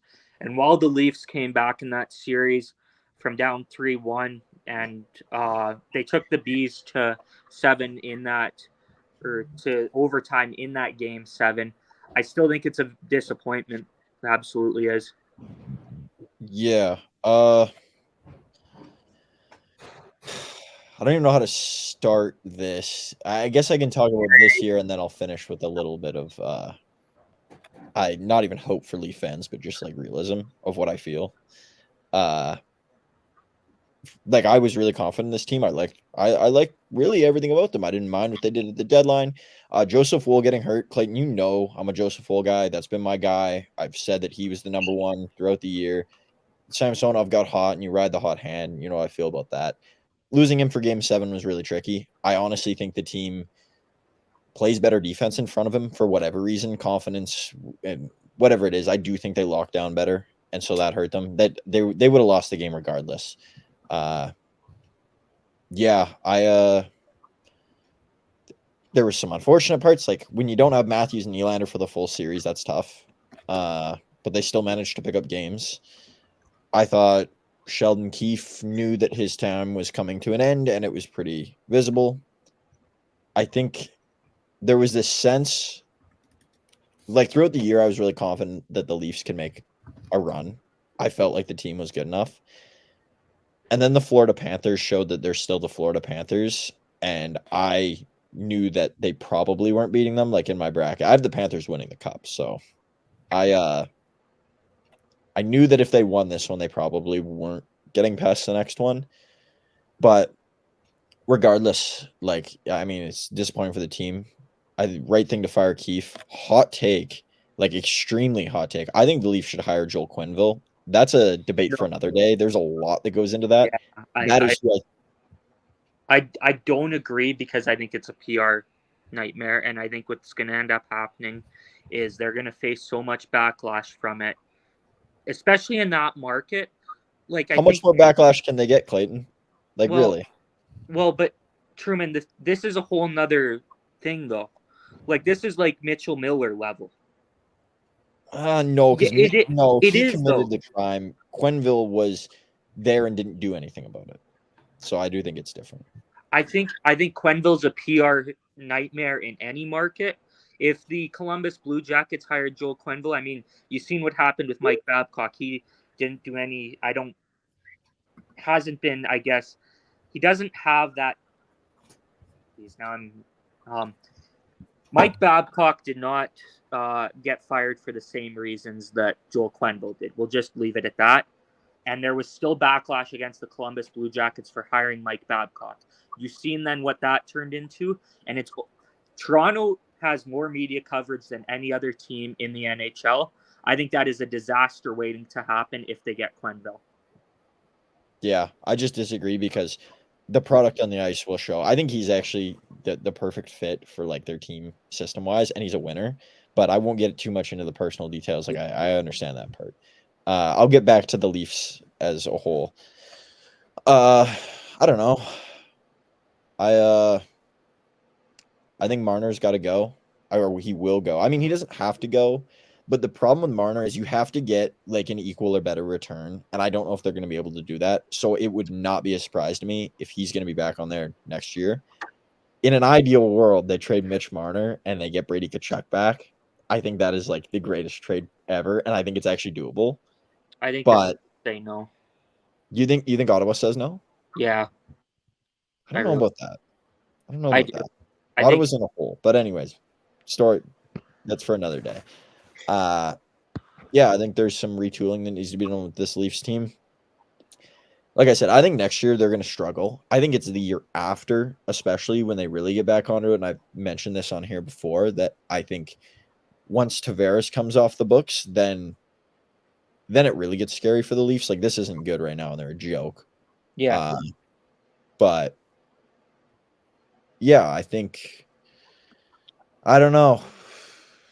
It's tough to assess something that's like, there's things that are glaring that would have shown this coming, and there were things that could have suggested that it would have been different. So it's just like, from just a perspective of looking at the team, there's definitely things you can pick apart. You can pick apart things about most teams, though. The Leafs just happen to have that exposed the most, like you said. But yeah, there's going to have to be some adjustments, and it'll be a different team next year, on paper at least. And I don't know. They got to get a better goalie, and they. I was going to say I agree. I liked how Wool played in Game 5 and 6. I don't think you can go into next year banking on Wool to be the starter, because I think with his injury history, I think it could backfire on them. And I don't think Samsonov's the guy. I think he proved that in these playoffs. Mm-hmm. So I think you need a better goalie going into next year. I think you can't run it back with the core four again. I don't think they haven't won. I don't even know if they have a choice.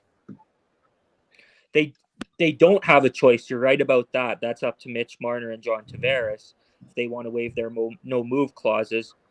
But I think if they're willing to waive the no move clauses, I think you absolutely have to get rid of probably Marner. I don't think John Tavares is getting you much in a trade, except for the cap space itself, which then maybe you could go to sign someone else. But like, coming up to this free agency here, maybe like the only guy I could think of that stands out to me on forward is Steven Stamkos.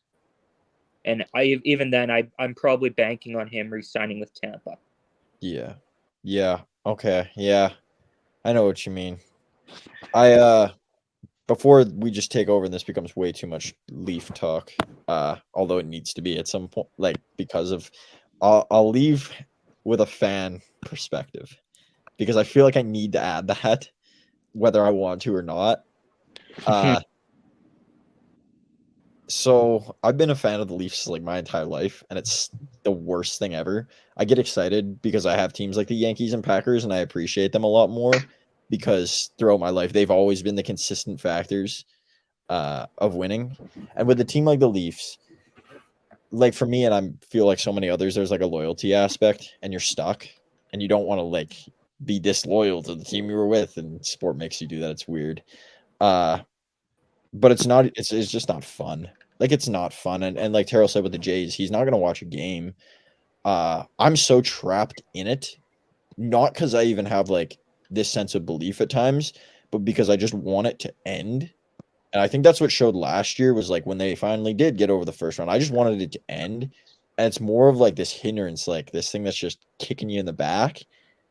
You want it. You're not so much cheering for their success. You just are cheering not to be disappointed. Yeah. And I think that's why like the Leafs fan base gets ragged on a lot of the time is because that's what their outlook is. And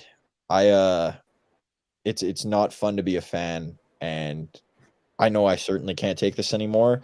It has made me question my love for the sport of hockey a lot watching them.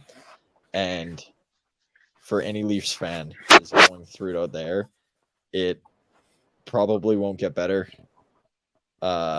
Just become neutral with a team, and you're gonna have to cheer for disappointment for a long time because this is what this is, and this is how it is, unfortunately. So, yeah, that is my outlook on the Leafs as a fan. Well, quite the bummer then to end off the winners and losers. But we got the news to raise people's spirits. Vancouver with a huge comeback win in Game 1 last night against Edmonton. That was a fun game. Canucks were around 4-1. They come back to win 5-4 in regulation. And I thought Vancouver was the better team in that game. I thought they deserved the win. They outplayed Edmonton in that third period. Stuart Skinner had a bad game for Edmonton, and Leon Draisaitl left with an injury. And Truman, you mentioned this many times over the last year, ever since Vegas beat Edmonton in the playoffs last year. If either McDavid or Draisaitl are not in that game, Edmonton's going to lose in the playoffs. Yeah, no, most certainly. And people now going, I don't want to keep on the Leaf topic, but the Leafs always, and there's other teams that are similar to this, but it's always talked about, oh, you only have so many big stars. Edmonton is built how the Leafs were like 4 years ago. Like they're not a contender. And without one of those two guys, they can't win games. It's just not doable. Edmonton is one of the worst built hockey teams that I've ever seen, as I've said many times before. And it showed. They don't play good team defense. They don't block shots well. They're bad in their own zone. Their goaltending's bad. They crumble under pressure. And when their big dogs aren't there, they just look like a lost puppy. I mean, they're absolutely atrocious. And it was great to see a team like the Canucks, who's built so well, built to play playoff hockey, is just they play so well as cohesive. Absolutely clown a team like the Oilers, who is built like just slush on the side of the road. Yeah. But finishing off the playoffs here, the playoff talk. Florida and Boston, they're tied at 1-1 after last night's game. Game 1 was a dominant win by the Bruins as they won 5-1. Maybe still had some momentum going into that series from the Saturday night win against Toronto. And they looked more ready to play, I thought, in that game than Florida. They took over the third period. But then Florida responds with a 6-1 win in Game 2. And it got very rough at the end. I don't know if you guys saw some of the fights. There was the Matthew Tkachuk fight against David Pastrnak. And I didn't like what Tkachuk did in that fight. I'm all for fighting in hockey. This is where me and Truman have wildly different opinions. I know Truman doesn't agree with that. But I thought that with Pastrnak on the ground, he's in a vulnerable position. Tkachuk shouldn't have thrown that extra punch at the end. Also, credit to Pastrnak for even getting involved in that fight. He didn't look like he looked like he didn't really know what he was doing. Kind of got ragdolled by Tkachuk in that one. But yeah, Truman, what do you say? Yeah, I just hope the Bruins lose. No, I'm just kidding. Florida's a good team, and I think that Game 1 was them just having like so much time off and not being fresh. Yeah. And they absolutely took it to the Bruins. I expect a lot more of that throughout the series. But good on Pastrnak for fighting. Tkachuk challenged him, and I'm not a guy that likes that stuff. Good on Pastrnak for stepping up to the task. You don't always have to be that player, but once in a while, you got to be able to show that little extra bit of heart, and good on Pastrnak. I hate to admit it, but yeah, good on. Some Ottawa Senators news is Travis Green is their new head coach. I think it's an uninspiring hire. I'll leave it at that. Ottawa, they're choosing not to forfeit their 2024 first-round pick, and instead they will forfeit either the 2025 or the 2026 first-round pick. I think it's the right move. The Sens are going up, whether it's slowly or drastically. I think they're moving in the right direction, despite the Travis Green hire. And they have the 7th overall pick this year. So you have to think that the one next year will be a higher number pick, we'll say. But then to end off the hockey segment, Utah, they announced 20 names that fans can vote on for their new team name. And my favorite one, the one that I want the most, is the Utah Powder, just for the memes. Kuznetsov will be their captain. That's yeah. I don't know. Was there any other names you guys liked from that list? Oh, the Venom, but we've already had the debate about that. So Yeah. shout out to the Venom, man. Yeah. Now we'll move on to the list this week. And I think this is the perfect guest for this list. Hunter on the Logical Nonsense podcast. They talk hip hop. Go check them out and go listen to their podcast. And this week we've got kind of a new theme. We haven't talked hip hop in the past on this show, but Terrell's wanted to do this list for a couple weeks now. Last week we were going to do it, but Taylor wasn't there, and then so it was just kind of me, Will, and Terrell. And we figured out we want more people if we're going to do this topic. And it's top 5 diss tracks. So I think we'll let Hunter lead it. Top three. Oh, top 3 now. Top 3? Okay. We'll do honorable mentions at the end though too. Yeah. So I think we'll let Hunter lead it off. We're going favorite or best? Because this changes my list. Yeah, because I did my favorite. Oh, I okay. choose my favorite. I went favorite. We'll go favorite. All right. We're going top 3. Ooh, that makes it tougher. Okay. Top 3. And do we want it in order? I think 3-1. 3-1. Okay. Oh, Yeah.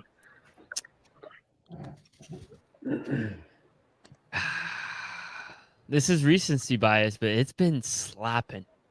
I'll go with Not Like This. Not Like Us by Kendrick at number 3. Yeah. It's a banger, man. And I mean, certified lover boy, certified pedophile. I mean, oh my goodness. Probably Goes ain't. crazy. And it's a banger. He made it sound good.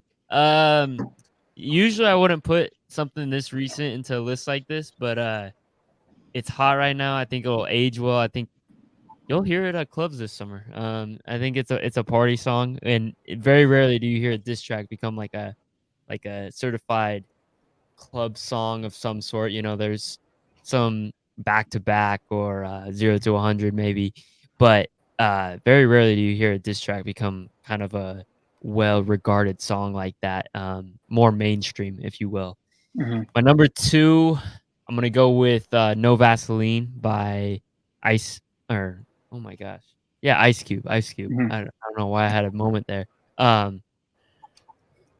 Goes in, man, for the entire song, talking about living in a mansion owned by their manager. I mean, just dirty, historical moment. I think it's one thing to diss one person, but to diss an entire rap group that he used to be a part of, damn. And to do it well, I mean, they were scrambling and they still couldn't. I mean, they had how many guys in their group and they still couldn't defend it. So I think one of the best diss tracks, one that I still bump from time to time just to listen to the masterpiece. And then my number 1 is gonna be "Hit 'Em Up" by Tupac. It's everything you'd want in a diss track. First off, I don't know if I can cuss or not, but first off, F your, girl. God dang, it's so catchy. It's nice. It's mean. It's everything you want in a diss track and more. So those are my top 3. I like it. Who's up? I can go next. Again, this is my favorites, and there is recency bias here. And I will preface with the fact that I am a Drake hater. I don't like him. I don't like his music. So again, number 3, I also have Not Like Us, and for the same reasons. It's a crazy diss, first of all, but then you also have so many people streaming it and listening to it and singing it. It's breaking all these streaming records by Drake. I think it's the most streamed song in Spotify history. It took Drake's record in that. It's like 13 million streams in one day or something. So people are listening to it, and it's increasing in streams every day since it released. So he went crazy on that one. I was such a huge fan of it, and I mean, every day at work, the way there, the way back, I'm listening to it on repeat, like constantly. It's such a good song. And then at number 2, for pretty much the exact opposite reason of Not Like Us, I have Meet the Grams. It is everything that Not Like Us It is a heater. isn't. Evil. It's like the beat on Not Like Us is, super upbeat. It's super like it's West Coast. It's fun. And then Not Like Us is this like just crazy, eerie, like 3 piano keys and then like a vocal note every once in a while. And that's all it has to be. And it's just Kendrick attacking everything about Drake.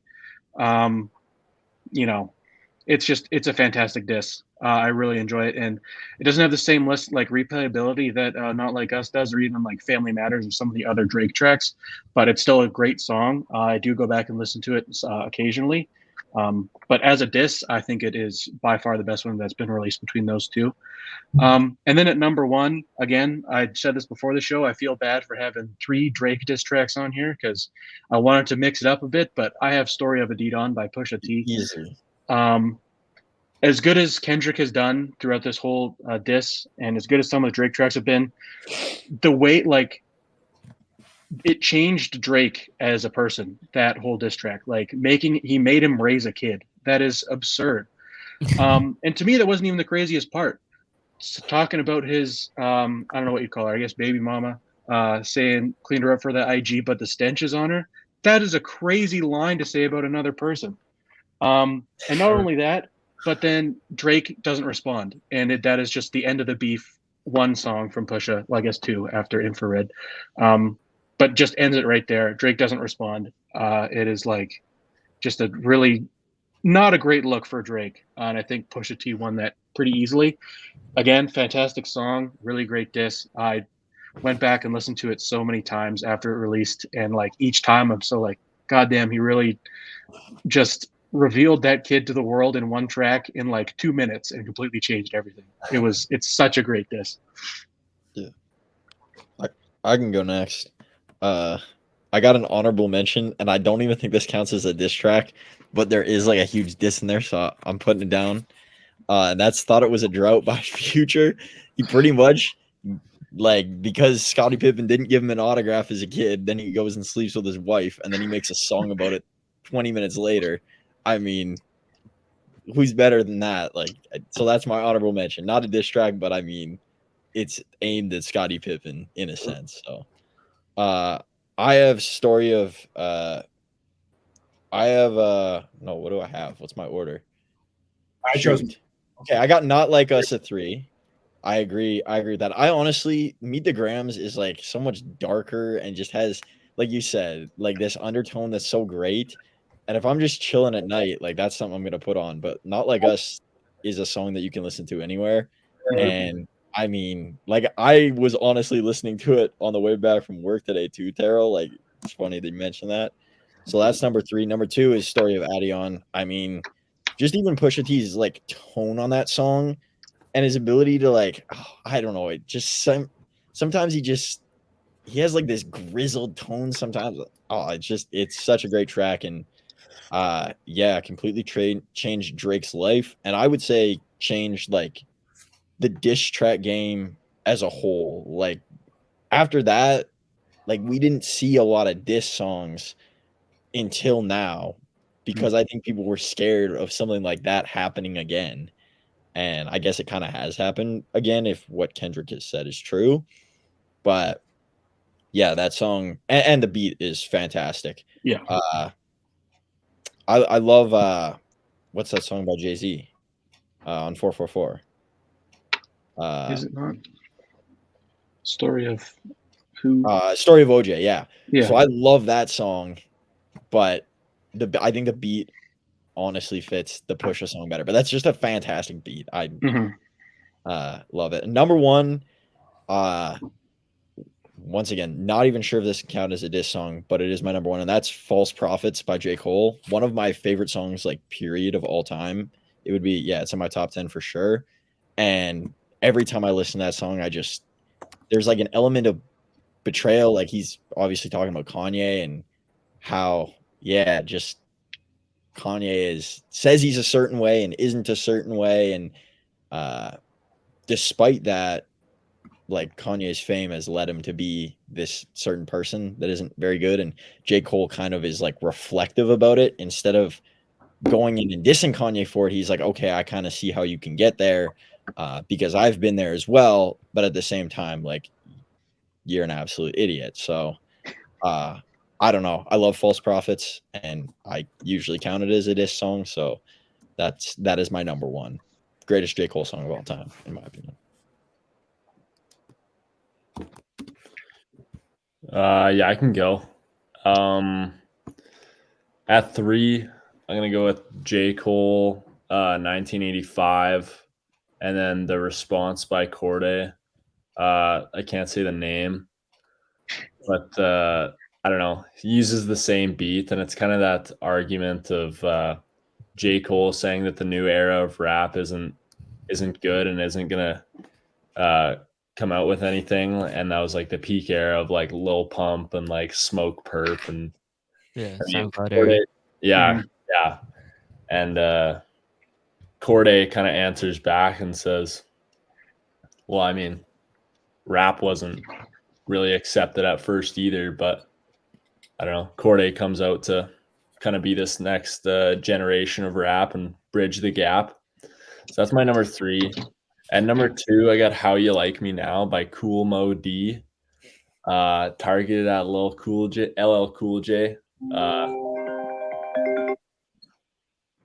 Saying that he's stealing his flow, but I don't know. The beat is crazy on that.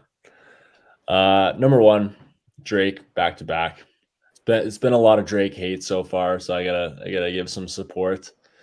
I'm a beat guy, and Back to Back goes so crazy, and that was one of my first introductions to Drake a ways back. I do have an honorable mention. We can get to it after though.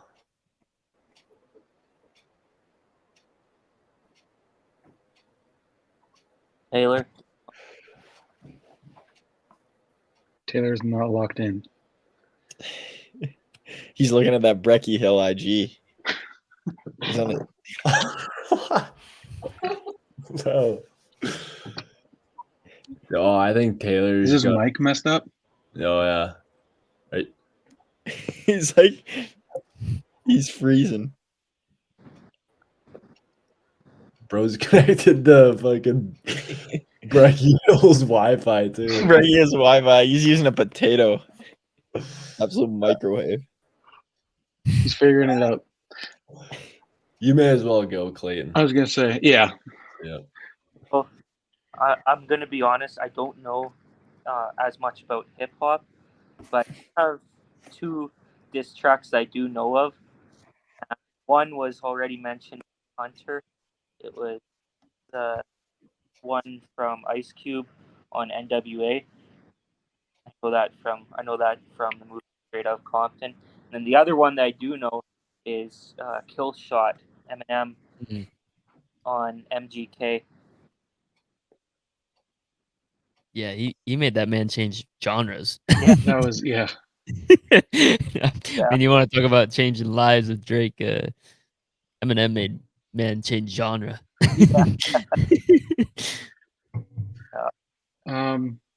I guess we'll see what happens when Taylor comes back. We can get into honorable mentions now. Yeah.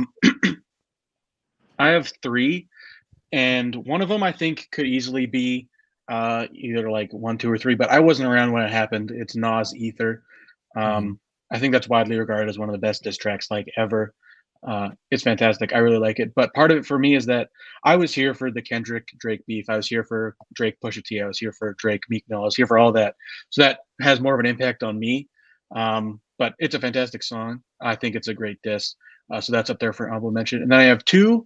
One that is definitely a diss track that is more of a deep cut, and then one that I'm not really sure if it counts or not, but I think it's kind of funny. So the first one I'll throw up there is kind of, again, from that SoundCloud era, but it's from, like, I don't know if you'd call them SoundCloud rappers. But it's Space Ghost Pussy by Denzel Curry, Ski Mask, and XXX Tentacion. And this was like right when Space Ghost was like, he like fucked all of them over. and it was right before he started to go crazy. And it's just such a crazy. Can you guys hear like, me now? Oh, there we go. He's back. Okay, I'll finish my explanation of computer- this and then. Okay, My computer was gonna like explode, so it just can't do the 2-hour recordings. So I'm on my phone now. Oh man, does he sound crazy to you guys too? No. Or is that normal? No, it sounds good to me. Okay, I guess it's me then. But yeah, so it was that one. It was just like three of my favorite rappers from like the Florida era or Florida area, and then that SoundCloud era, and it was a great diss. I really enjoyed it. So Taylor, you can do yours now. Can you guys still hear me? Okay. Yeah. Okay. So for number 3, I went for Like That, Future Drake Kendrick. Like that song. I don't know, it's a bit overplayed, but I don't know. I like the beat, and Kendrick kind of goes in on it. So I think that was kind of like one of the starts of the beef. So that's one of mine. Number 2, I have Back to Back Drake. One of the best warm up songs for any sporting event of all time, I think, at least in my opinion. So that's up there for me. And then number 1 for me is No Vaseline, Ice Cube. Just goes crazy. Yeah, pretty self-explanatory. So that's where I'm going to keep it. I definitely thought you'd have God Church by Rice Gum on there. What, sorry? I definitely thought you'd have God Church by Rice Gum on there. Oh yeah, no. I don't know. I was kind of panicked doing it, so I didn't really know what to do. You weren't seriously considering God Church by Rice Gum, Taylor? Come on. What's bro. that? Beat goes hard, not gonna lie. I'm Yeah. Yeah. Okay, I'm gonna rip my honorable mentions. Number 1, Lift Yourself by Kanye. Because that's just Can you the guys whole- hear me again? I don't know what's going on. This is just taking an L. Yeah, you're good. Lift Yourself by Kanye, just because it's a hilarious story about Drake wanting the beat, and then Kanye hops on this like crazy beat and just says poopity scoop the whole time. Yeah. Hilarious. And my second honorable mention is FKD by Lil B. Bro's just hating on KD. Hilarious.